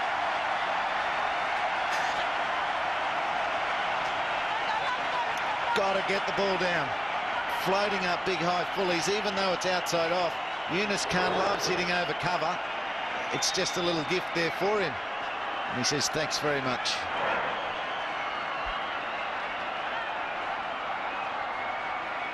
Yunus Khan's come in here to support Inzamam. He's scoring at virtually a runner ball. Imzi just a little better than that. Straight down the ground, they should get 2 here. No, Inzamam has decided one's enough. He might be a tad tired. Oh, he needs a petrol station.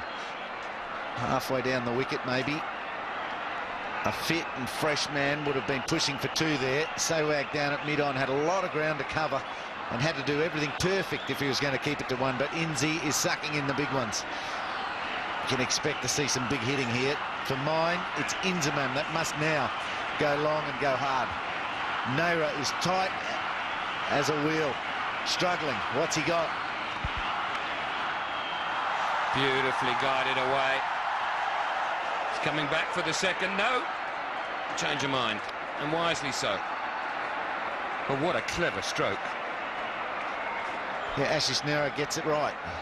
Full angling into off stump. It's not a full toss this time. It's an in-swinging Yorker. Inzamam just playing with half the bat. Should have been 2, but he's got no juice. Good fielding, nevertheless. Had to move quite quickly. He's quite fine there at third man, but he still had the motor to his left.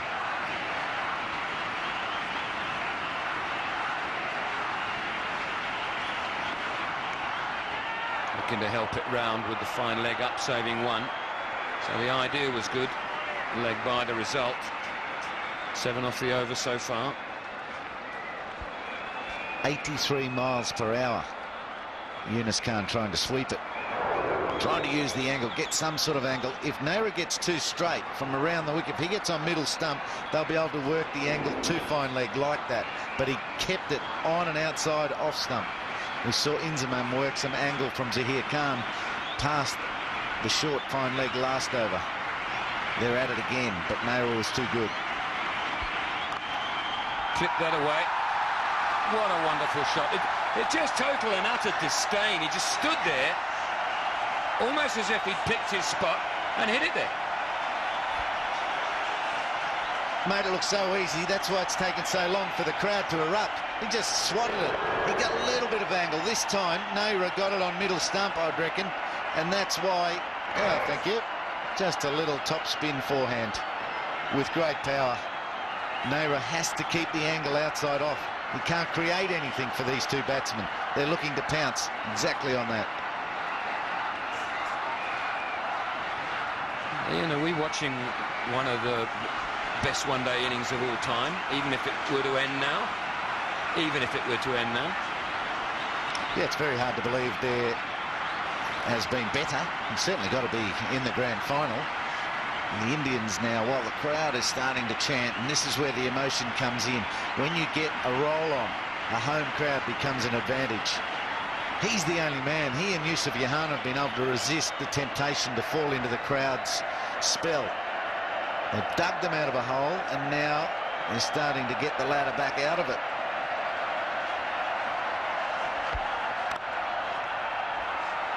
He'll keep the strike, which is exactly what Pakistan require. 278 for 3.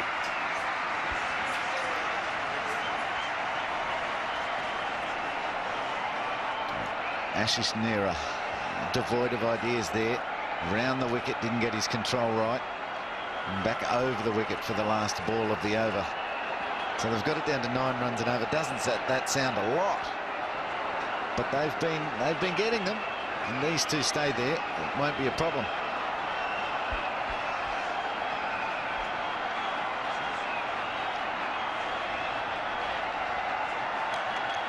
.72 to win. 48 balls, 7 wickets remaining. That's what's critical. You know, we talk, there's another little huddle here. Ganguly and his bowlers talk about the great innings. The ones for a side batting second who are in trouble, and they need to be paced correctly. They're the ones that I get so worked up over. I remember Viv Richards 100 at Lord's when West Indies looked dead and buried.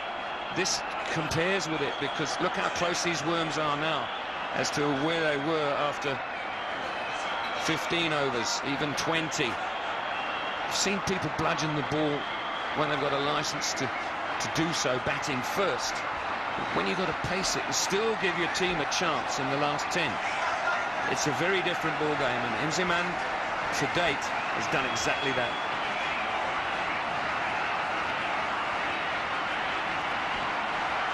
Rarely do they stop, and certainly not now. Pakistan terraces. And the balcony. Javed, he's hyperactive at the best of times. Abdul Razak on the left of screen, padded up, just lightly stretching. Kartik, the man told to do a job. What's he going to produce? They've tried leg side line, they've tried offside line, nothing's worked really well. Just one ball at a time. See if we can't get some pressure building up and make them have to go for 6.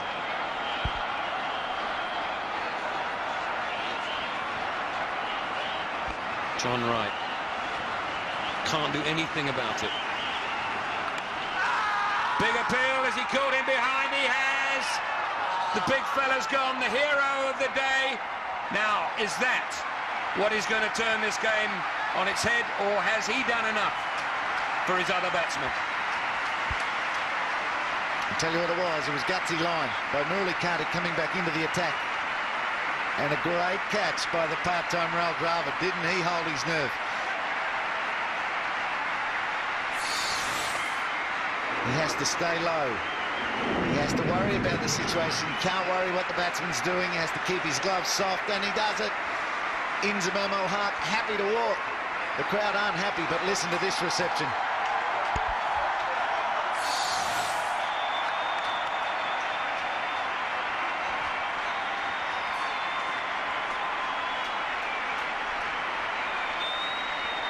One of the best you'll see. 122 in just 104 balls. 278 now, but for 4. You want to know the secret to winning? Rig the game.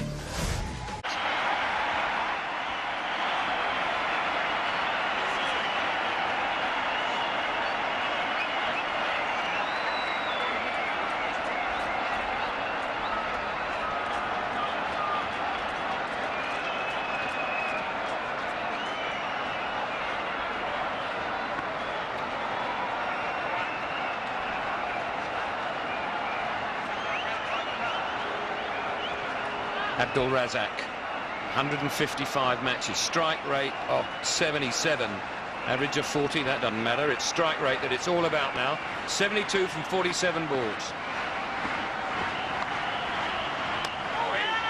He's missed the first one. So easy to drop this catch by Rahul Dravid. So easy. Got to watch it, got to forget about the bat, hear the edge, and try to react with your gloves and get them in a good position. He just got there. Won't he be happy? He's just given himself another 3 years with the gloves. I'm not sure whether he will be that happy. All those knee bends. Contact. Razak's looking for 2. He'll get it easily. So just 2 from this over. 3 balls gone. Remember, they need 9.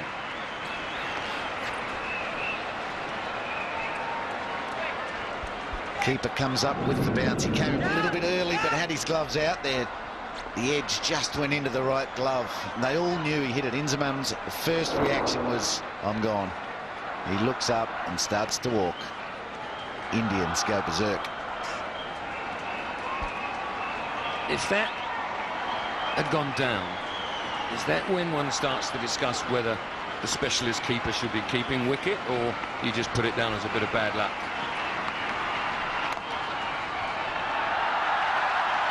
Might be 2 more here. There is. It's good running.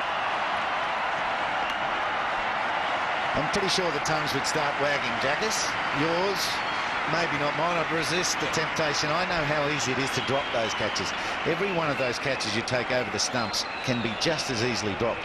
And there's an element of luck in all of them, but there has to be an element of positioning your gloves and your body well and forgetting about the batsman. Just catch the ball. You can't react to that outside edge. The gloves have to be in a good position and be soft so that there's a little bit of cushion in case there is a fumble or 2, but he's done brilliantly. Done brilliantly.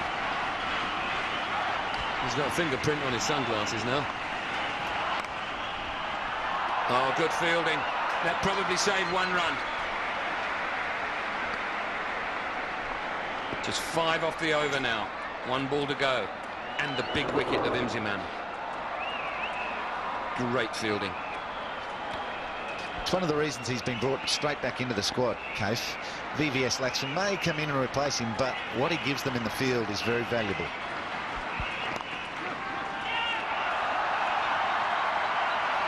I want 2 more. And they'll get it. 285 for 4.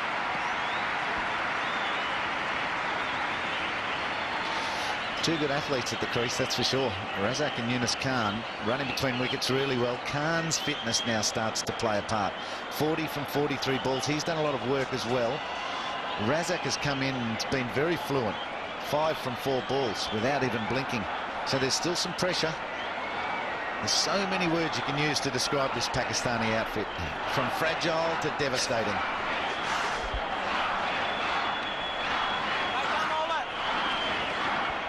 India were 303 for 4. Pakistan are 285, just 18 adrift for the same number of wickets. And remember, Pakistan only scored 25 in the last 5 overs. How critical that might be. Do you still feel, though, Ian, that Pakistan need 1 really good over of about 16 or so to just ease everything, or do you think they'll be happy to be standing there with 6 wickets in hand and have to get 9.5 off the last over? They probably need both. They probably need 16 at some stage, and they'll probably still need 9 off the last over. You can't underplay the skill of the Indians.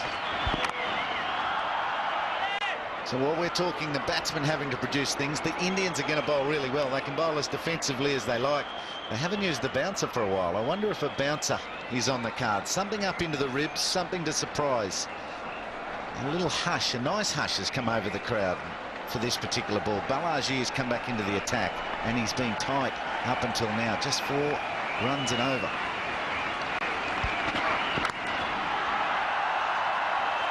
It's 2 in the block hole, 1 not scored off, 1 driven down to long off.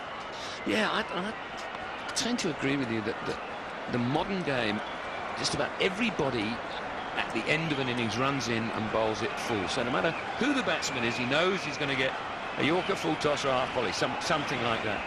And that they might be at different paces. But every now and again, a very different delivery. And you're setting correctly. Well, there's a very different delivery. And it's raced to the boundary for 4, so maybe you should carry on with the Yorkers. put the slower ball back in the kit bag. 65 miles an hour, that. Have a look at Yunus Khan. He does set. He's looking for the Yorker. He sets. Then he sees it slower, and then he just lays back and slaps it over cover. That's top stroke play. He moves on to 44 at a runner ball. Full toss. Difficult to hit away when they're that high. Gets it away for one. Again, you have to think on your feet. The bowler, well, look at him walking back. What's going through his mind? Jack, as you'd know better than me, I don't know whether a lot goes through a lot of their minds, but no, they must be. We think of the batsman being under pressure. That ball at times must feel like a cannon. It's a good shot as well. Just be two. I think the toughest part of bowling at this stage is that everyone expects you to get it exactly the right place all the time. You've got a lot of adrenaline running through you. You're running in to bowl your 8th over or whatever it is, yeah, 8, Balaji. And you miss middle stump by 1.5 inches, and it goes down to fine leg where there isn't one for 4. And everybody's head goes down and goes, get it in the right place. I mean, it's so easy to do that. Television certainly makes it look easy. These are coming down the wicket at 80 miles an hour. That's slapped over extra. It's just a question of how far. Only far enough for 4, but that'll do. Another big over. 297 for 4. One of the best shots of the day. So Balaji's tried everything in that over. He's tried slow balls, he's tried Yorkers, he's got a full toss, now a shorter ball. But what he's done through all of them is give too much width. Yunus Khan's just letting him see his stumps. He backs away a little bit, clears the front leg, and he's been able to whack it through. It's Razak, actually, the new batsman, and that's how he loves to hit. So the bowler has to bowl differently to Razak and Khan. Well, that is a great shot. 12 from 8 balls, Razak.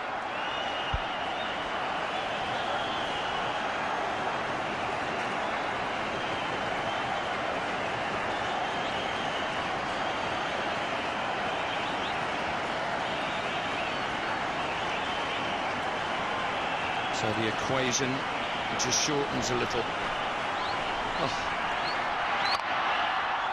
Over extra again. But there's a man down there. Just got a bit of a sort of half a bat and it spewed away to the man who's a lot squarer. Good intention. Balaji tried everything last over. And the batsmen were onto him. Clever shot. Will it get past him? Yes, it does. Now there's a race on. Fielder wins it. I like the first 2 balls of this over so far. Murali Kartik's last over. He's gone for 68 so far with 4 balls to go, but he's been on middle stump. The Pakistanis have to give their stumps away. They've had to give them away, whereas last over, Balaji gave them width to hit through and over the offside.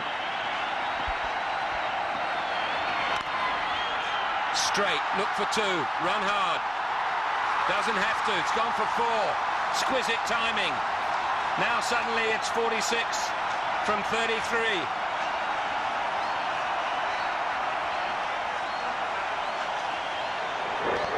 Again, on the stumps, he gives the stump up, hits it on the bottom of the bat and still beats the sweeper. I can't believe the power.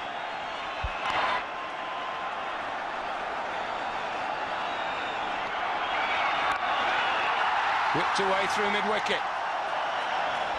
Just 1. Razak goes for 19 from 11 deliveries.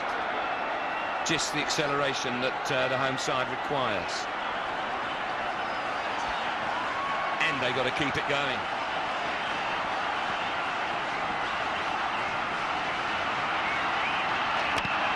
Bowled in. Bowled in, and good bowling. Exactly what Ian Healy's been telling us. He's kept his line. Gutsy bowling. Well done. You wouldn't believe it. It's a full toss, but it's fast. He bowled about 58 miles an hour. It's a little quicker. He got onto Yunus Khan before he could do anything about it. Looks easy, but it's fast. And he's late. Hits the base of middle, the base of off. Thank you. Pressure's off for maybe 2 minutes while the new batsman comes in. Wonderful innings too from Yunus Khan. 46 from 47. 305 for 5. Now playing on pay-per-view, Johnny.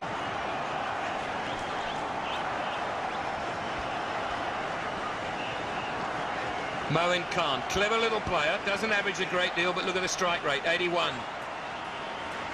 He can improvise, and he's going to need to.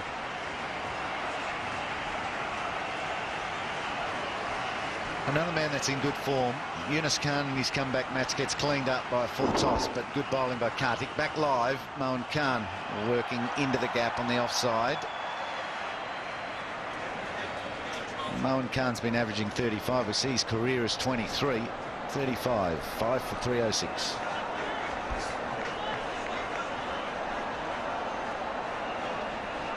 Successful reintroduction by Kartik.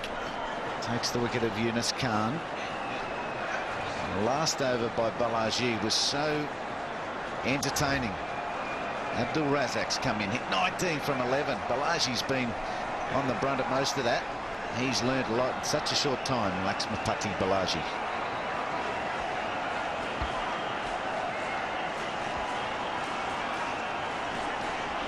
It's the goose to come. Shoaib Malik, I've seen him smash it all over the place. And the rest, I'm not so sure about their batting. Mohammad Sami can hold a bat up. He can get a few, but trust me, when somebody's put you in a position to win, you want to be out already. You don't want to be coming in and not achieve it. So, more fingernails getting bitten. Different dressing room, though. Oh, well bowled. Very well bowled. And already Balaji's corrected his line from last over.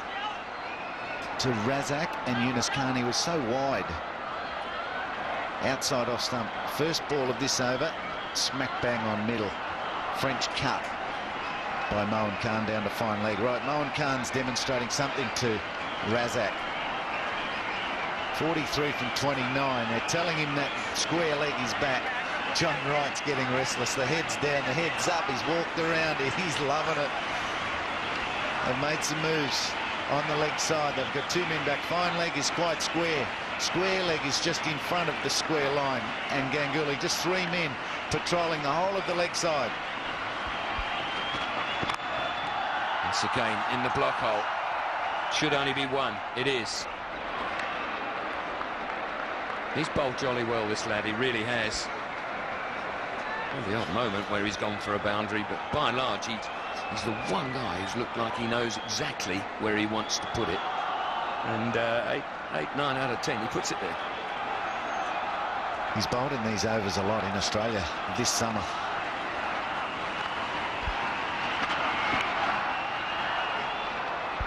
How about these 10 overs? Ian Tendulkar, 3 overs for 34. Ganguly, 1 over for 14. Sehwag, 6 overs for 32 with a wicket given.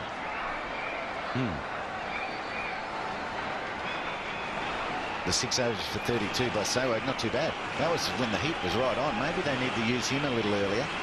Kartik, just before Tendulkar came on, went the journey as well, so that period was devastating. It's hit him, but he's got a leg by. At least he got a little nick on it before it buried itself into his hip. It didn't. Good nerve by Balaji. Whether you're bowling full or short, you need to be straight. He tried both, as we said last over, but he was too wide of off. This time, he hits Moin Khan and gets just a 1 run. That was good bowling. Moin likes playing over square leg, but he chanced his arm. Now, Balaji bowling in Australia a couple of times was unsuccessful once and successful once. Good experience. Well, he's hit that a long way up onto the roof, is it? Yes, it is. What an enormous strike. Should get 12 for that. Really should. Saw him hit a 4 off the bottom of his bat last over. This one finds the middle. And you don't have fielders up there. Hits the fascia of the stand a long, long way. Balaji, this is the one, Robin. On television, it looks so easy. He did nothing wrong, and look at it disappear. Tried a little change in pace. It's Made a slower ball, and just watch that left leg splay towards mid-wicket. Give some room for the full follow-through. Well bowled. Well done. Fantastic. He's cross, but you don't know how good a delivery that was. End of the over. 316 for 5.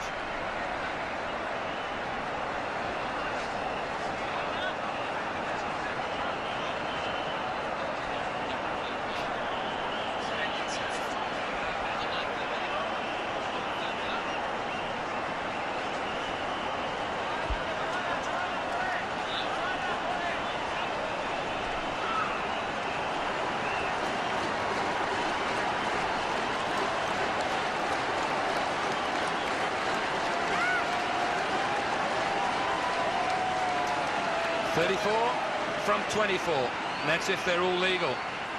There might be a wide in there somewhere. There might be a no ball in there somewhere. Both sides will have whatever the result of this game, they'll have a good look at themselves. Pakistan with all the extras that they gave away in wides and no balls. India with just 25 off the last 5 overs when they looked set to get 400 at one stage. India's 5th bowler. There's so many things for the two coaches to go away and study in just a couple of days before the next game. This one's not over yet.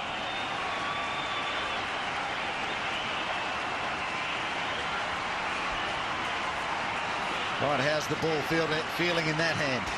Zahir Khan comes back in. 8 overs, 1 for 49. He's been tied. I think he's got his fingers across the seam. He could be sitting up on the pitch, this delivery. Through mid-wicket, just 1. Well, 8 overs, 1 for 49. He's just gone 8.1, 1 for 50. Normally, you'd probably like to keep it to 40, 45, but in these conditions, with this batting lineup, as powerful as it is at the moment, 50's pretty good for today. Balaji's the same. So Zahir and Balaji have held it together, but is it going to be enough? The shorter the chase gets, the nicer 9 and over sounds. Just wondering whether everyone on the inner ring shouldn't just be just on the inner ring. In other words, if you give away 6 singles, then suddenly you're asking for a lot. Look at the tension on that lady's face. Put away. Come back for 2. What do you think, Ian? Do you think it's too late to do that, or because all the fielders in the ring are still getting in to save the single? They should have a combination for mine. One can be cutting down angles, one can be looking to hustle in on the single, but the others can stay back and just try to save a boundary or 2 if it is going to be hit. Ganguly's made a bit of a move as we speak. He's put himself on the ring. He was in at short mid-wicket. Khan coming around the wicket to Khan. And it'll be the wide. Extra ball. And one of the bigger roars of the day.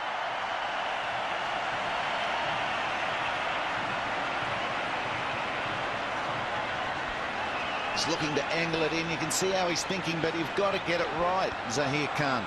For some reason, the skill level's not there just yet. They've had a bit of a layoff, maybe not too much competitive cricket, too much angle. Mohan Khan had even cleared the stumps a little bit. Fire it in at middle if you have to. Take the safe line and get the length right. Don't try too much. Leg bite. And bowled. Just 4 from the over so far. 2 balls to go. I beg your pardon. 3 because of the wide. And this is another one. He's still gone wide of the crease, Zahir Khan. And have a look where it hits Mohan Khan. He's well outside leg stump. Have a look at that. That is a wide in the making once again. Khan looking to back away and give himself some room over the offside, I guess. But Zahir Khan can't follow him too much. Just take the base of leg stump, maybe the base of middle and leg. Now it's Razak. He loves the offside as well. Back over the wicket, Zahir. Another wide. Dravid's head drops, but only momentarily.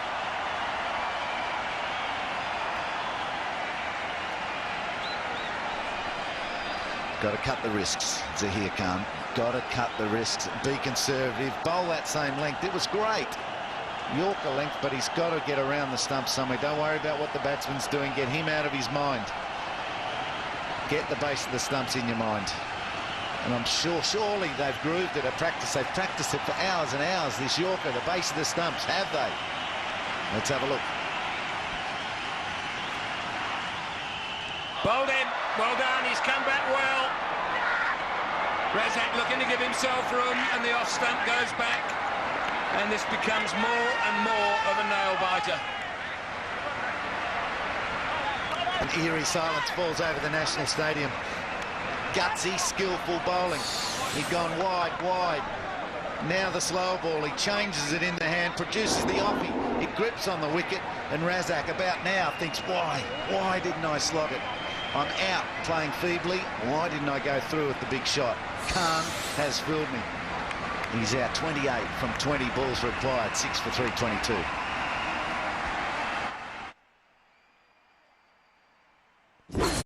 Why did I change the shot and try and run it down to third man for one?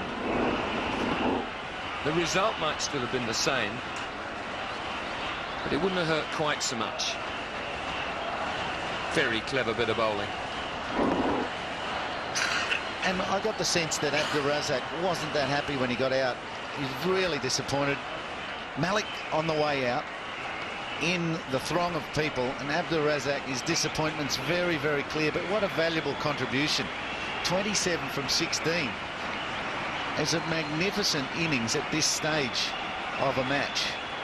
And if one or two more of them follow it up, there's only 14 runs each to be scored, and he's got them into that position, so he doesn't need to be too disappointed for too long. Looks like a change of ball. Yeah, it's obviously a much newer ball than the one they've just changed, so they're scuffing it up a little bit. Umpires are allowed to do that. Bowlers aren't. Now, will that be good for Pakistan? Ian? Yeah, who knows? I think it might be good for this fella. Zahir Khan, he didn't like the control. He wasn't controlling the ball prior to that, bowling to Moin Khan, until he bowled that off-spinner. So he might like a nice newer ball with a bit more grip in the seam. But I think off the bat it should be better too. Bit of both then.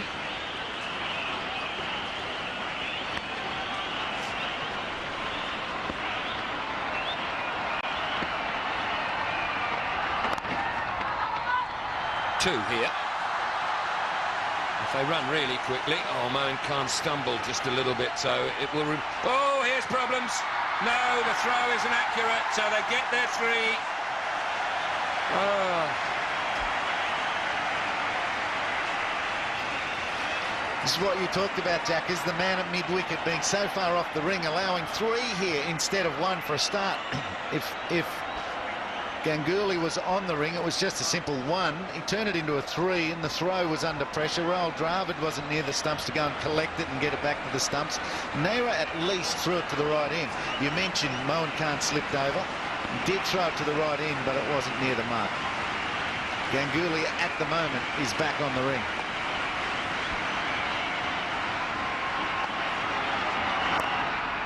Well bowled, have to hurry, no misfield. 326 for 6.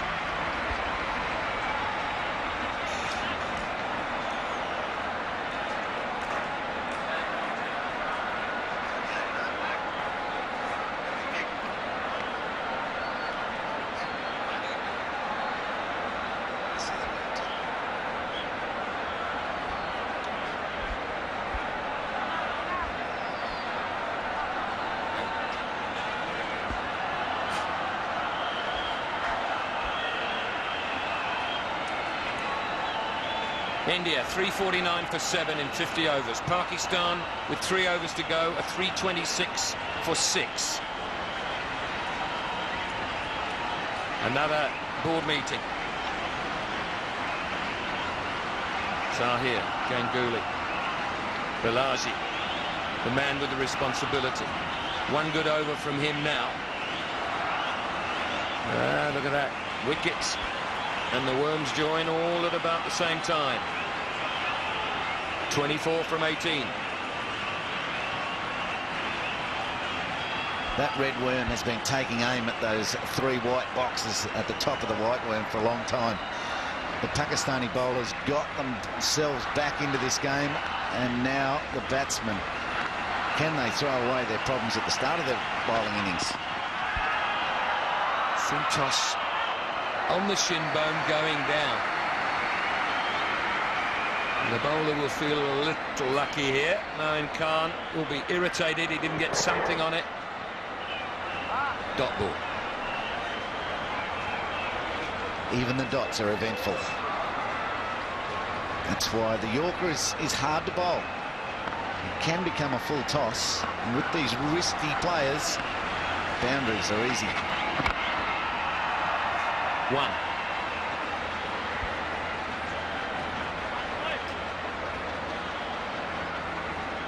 So often in this game, a 6 or a boundary has been hit just when it's needed.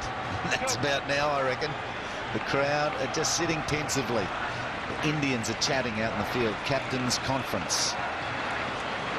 More than the captain. Tendulkar's in there. Now, if Shoaib Malik plays anything like he did in the innings I mentioned just now, he will get deep in the crease and almost down on... He got down almost on one knee and got under everything the South Africans threw at him when he played that wonderful innings in Lahore. But he's only just come in. He'd been in a little while before he really launched himself. It's tougher from a standing start. It'll be interesting to see just where he stands in the crease initially.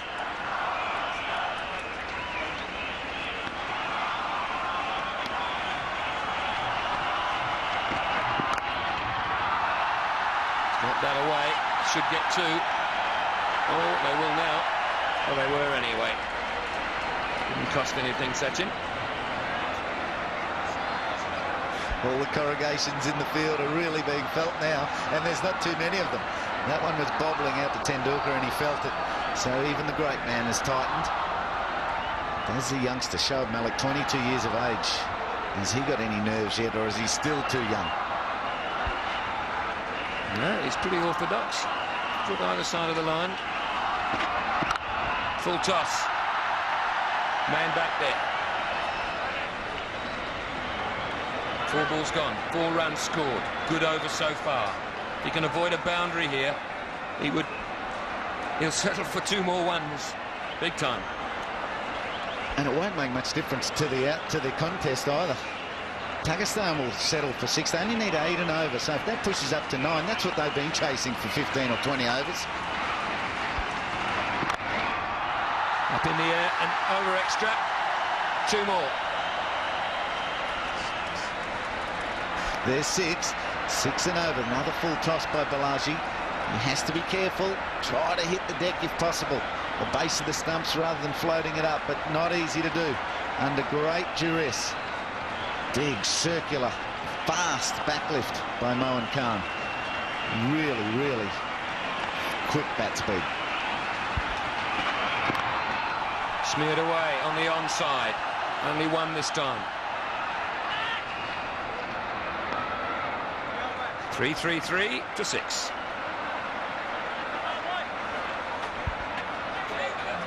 I've been most impressed with the way every new batsman has come into the crease and taken the game on, taken the challenge on. It's been striking.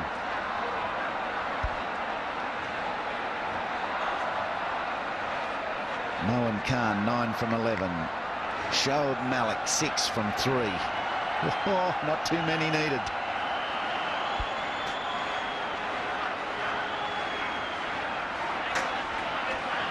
$17 to win, 2 overs to be bowled. It's absolutely critical there are no extra balls bowled.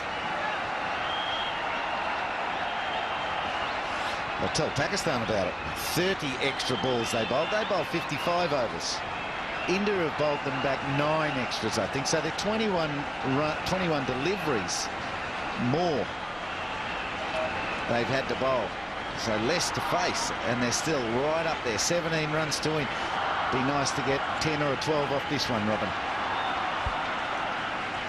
Well, we said it would be a world record if they got this 350 to win, but they've already broken a record in as much as the first side to have scored 333 batting second. They haven't won the game yet. Now, what have we got in store this over? One certainly, two probably. Two it is. Looking for the third. Oh, they've gone for it as well. Well, that is poor fielding. When you're backing up from a throw anywhere on the ground, if you're in line with it, you've got to get in there and make sure there isn't an extra run. Our cameraman's spot on. It's the captain at fault. That man had just moved straighter. Mohan Khan hit to his left, made him move. They got the two, no worries, and then Ganguly left clutching at nothing. Gives them a third. Once again, mid-off is very straight. Shoaib Malik on strike. John Wright not happy. Protection down the ground, but if you want to go wide mid-off, there could be some trouble for India. That's where he looked, but it was a wonderful length, very full. So one's the result. 4 from 2. 13 to win from 10 balls. They need to keep creating some trouble here in this over. Don't leave it to the end. So 10 balls, the next 4 might win them the game. They might get it down to 4 or 5 off the last over. That's what they need in case there's a wicket or two that falls. Never put off till tomorrow what you can do today.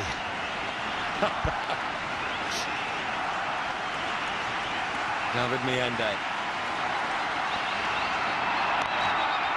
Has he got that backward a square? Might go for 4. Doesn't. Just 2. Tendulkar, the man down there. I like the fact that Akhtar's padded up. He is one man that can hit and hit hard. But look at the quick bat speed here. He leaves his crease, crossover step, fast bat with good timing. And Tendulkar has to pull everything out to save 2.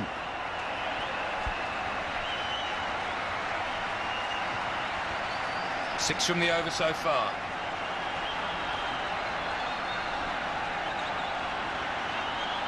Ah, he wanted 4. Shoaib Akhtar wanted 4.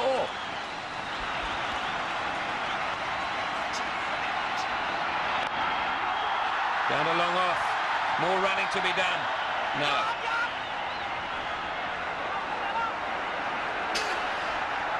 Cunning. The Indian man at mid-off had gone wider again. Mohan was looking for that gap. He couldn't get back for 2 because the man had moved. 1 wicket would be handy if you're in those 2 men's position. Andrew Lepus on the right, the physiotherapist John Wright, the Indian coach. The result doesn't really matter. I guess it does, but the show that's been put on here is the main thing. A victory would top it off. But one of them's got to lose, or have they? Yeah. I thought he was signalling wide, he hadn't let go of it yet. So the signal changed quickly into dead ball. I don't know what the crowd thought. I think they were in your pocket too. They thought something big was happening. They didn't see the delivery. And yet they went up.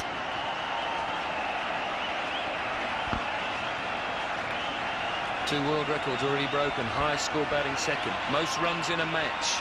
Previously was 664. Pakistan, Sri Lanka and Singapore, 96. This already 699. 689. Correction. Maybe that might... Whoa, there's a good chase here. Is there a collision? Has he caught it? Somebody has. Somebody has. Mohammed Kaif has caught as good a catch as you will see in the outfield for as long as you ever watch cricket. Fantastic. Silence descends. The shot was on. Mid-off and mid-on have been playing around with their positions. So he went straight down the ground. Didn't quite get it. It was in the air for a long time. Both men were heading for a collision, and yet Mohammed Kaif hangs on to it. Hameen Badani prevents injury. Stays out of the way just Oh, takes the brim of the hat off. It could have been the melon, it wasn't. It was a great catch by Cape. 7 for 340, 10 to win from 7.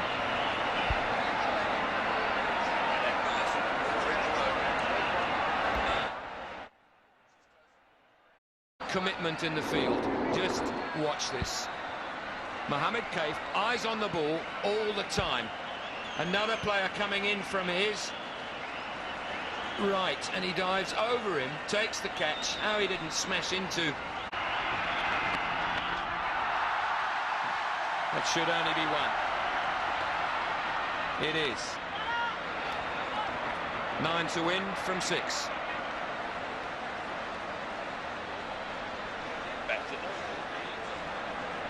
Now, there could have been some controversy there, Jackers, and still, Moen Khan, for some reason, didn't get the strike on that last delivery. Zahir was bowling to the new batsman.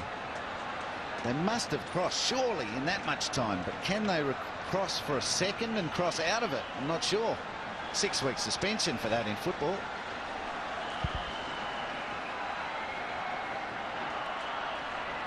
.341 for 7. And just as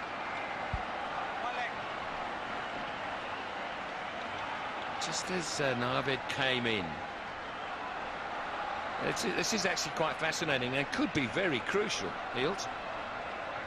Moen Khan, the man who really wants the strike. Remember, the ball hit down the ground, caught it long on, or that's where it finished up anyway, by long off. Can't believe they could have crossed for 2. Now, Simon Talfoot was at the square leg position, and he was very. No, he wasn't. He was the bowler's umpire. Let's have a look here. Here they go. They're going really fast. Moen Khan is quick. It's a question of obviously watch the shadows. They've crossed now. Question of when the ball was caught. So difficult to tell. Anyway. That's what umpires are for. Missed it. Down the leg side, but between the batsman and the wicket keeper. Pressure mounts. 9 from 5. Boundary required. And the best bet for the boundary is the man at the non-strikers end, Moen Khan. He's having a good chat with Rana now, who doubles as Navid Al Hassan. The crowd not sure. The Pakistan crowd not that happy at this stage. They're on the back foot with their 9 from 5 deliveries. That can change within the space of one delivery. Ashish Nehra, he has tightened up at different times. He's bowled full tosses.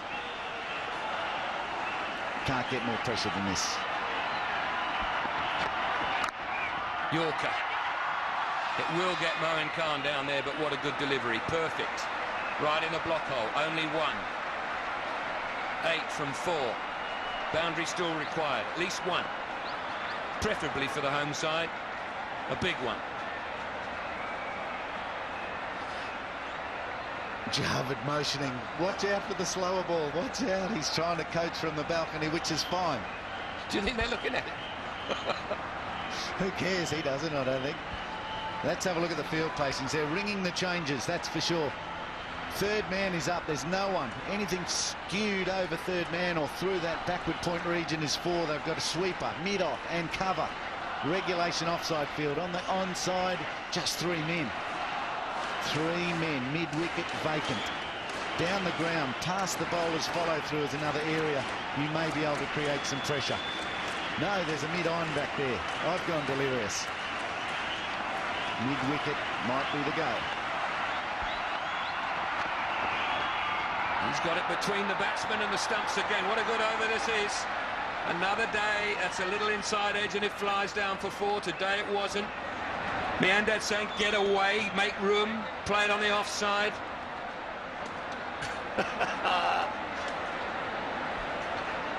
8 from 3.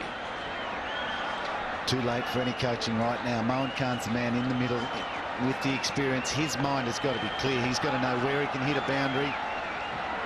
Whatever Javed Miandad's doing on the balcony will only confuse. It's now up to the men in the middle. Stalling tactics. Ganguly comes over to Ashish Nehra. We talk about the batsman. Don't forget the bowler. He's under just as much pressure to get it on such a tight spot because of this great batting wicket they're playing on. I don't know about that. If you've just bowled 3 great deliveries, 2 dots and a 1, you're already in a focus. He's done it again, though. He's got it in the block hole. It should only be 1. Mohan Khan slipped again. Here's a run out. If it comes the other end, it has done, but very slowly. Now they're looking for it. Oh, dear. End result 1. 7 required from 2. Well, Mohan ran 2 with a slip. He got halfway down the second, knew he was no chance, but then decided, no, I shouldn't be doing this, and went back. Let's have a look at it. The fielder cut the ball down very well, Tendulkar. Mohan's on the way back. Navid declines his offer of a single. He's run 2 with a slip and almost created an overthrow. Navid on strike. They really needed Mohan Khan. They needed that too. Change of the field again. Fine leg coming up.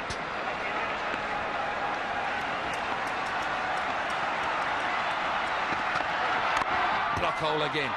He'll get 1. So, 6 to win. So long as this is a legitimate delivery, a tie isn't on the cards. It's got to go over the rope.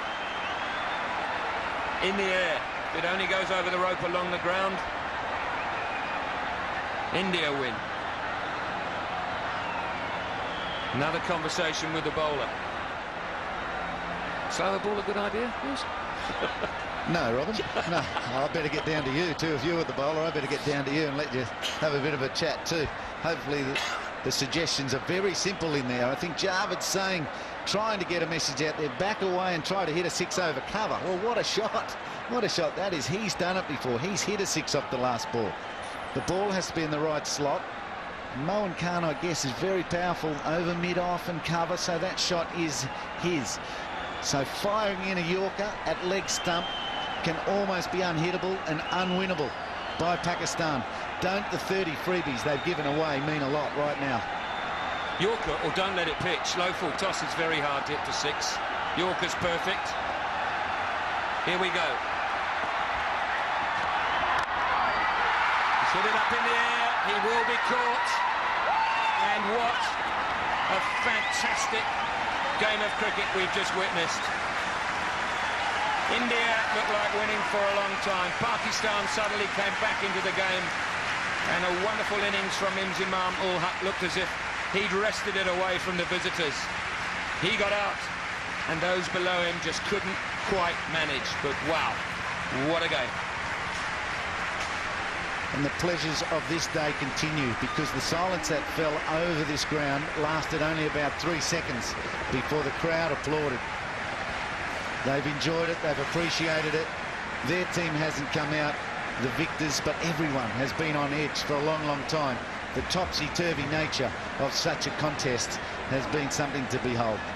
India win by 5 runs. Big sighs of relief everywhere. The captain has got away with it. Pakistan haven't. Pakistan gave away far too many sundries, loose balls early before they settled. They pulled it back, but then Yuhana triggered Inzamam ul Haq into a magnificent innings, and yet they still fall just short. Top stuff. Wonderful applause from this predominantly Pakistani crowd for the Indians. Fabulous game of cricket. I've lost counting how many runs were scored. 5 runs it got to in the end. It's like big over for me in my life, actually. I was a lot of under pressure, but still I knew that if I'll bowl well, I can do that.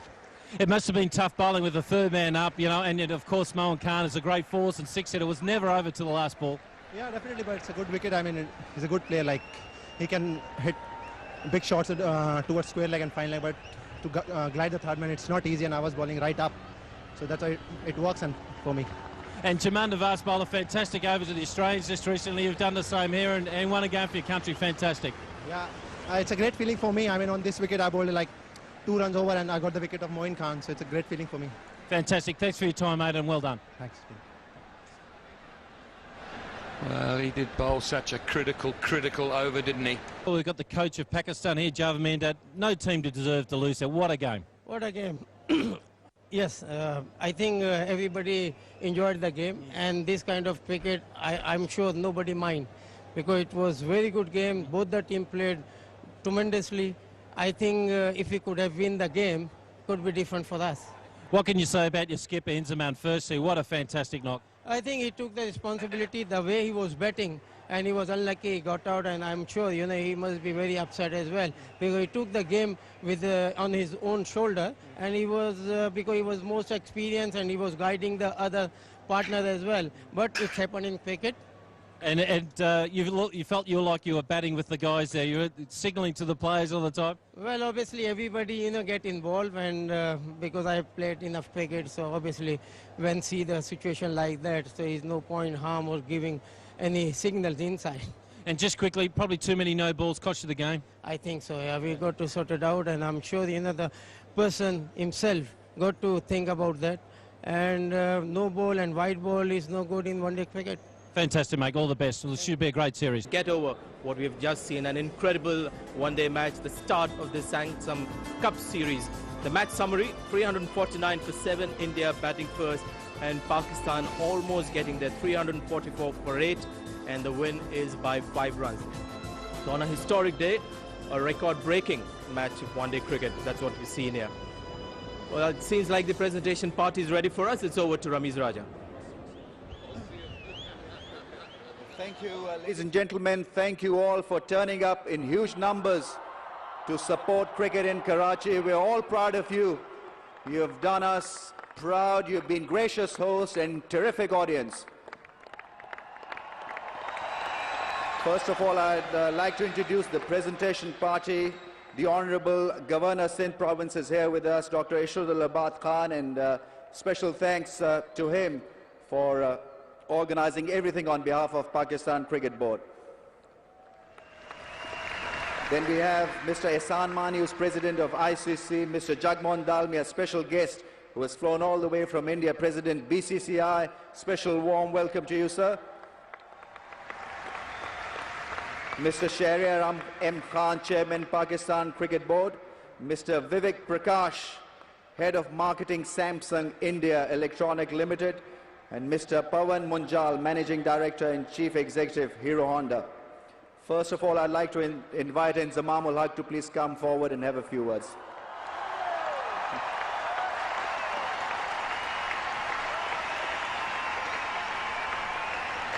Inzamam, terrific performance. You came very close, but not close enough in the end.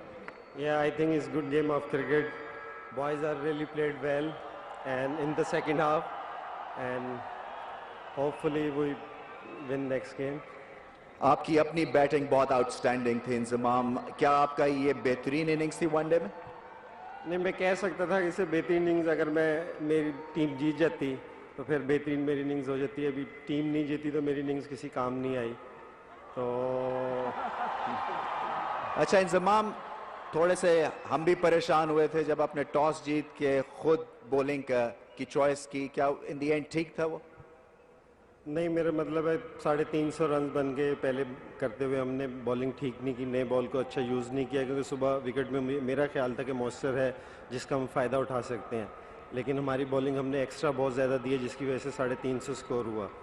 तो मेरा अपना ये ख्याल है कि हो सकता है कि मेरा डिसीजन ठीक ना हो, लेकिन मैं ये समझता हूँ कि अगर हमारे बॉलिंग लाइन लेंथ पे सही बॉलिंग करते तो इतना स्कोर ना होता.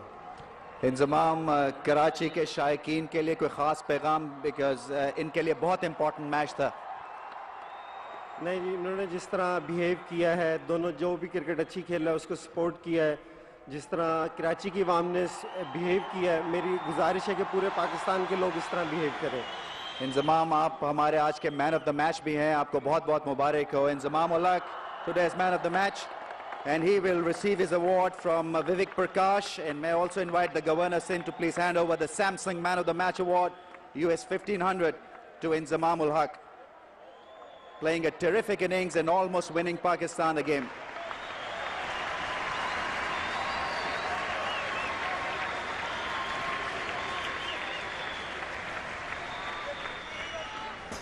There is also the Hero Honda Fastest 50 Award. And I would like to invite Virender Sehwag for playing a blistering knock and getting this award. Also invite Pavan Munjal to please hand over the Hero Honda Fastest 50 Award.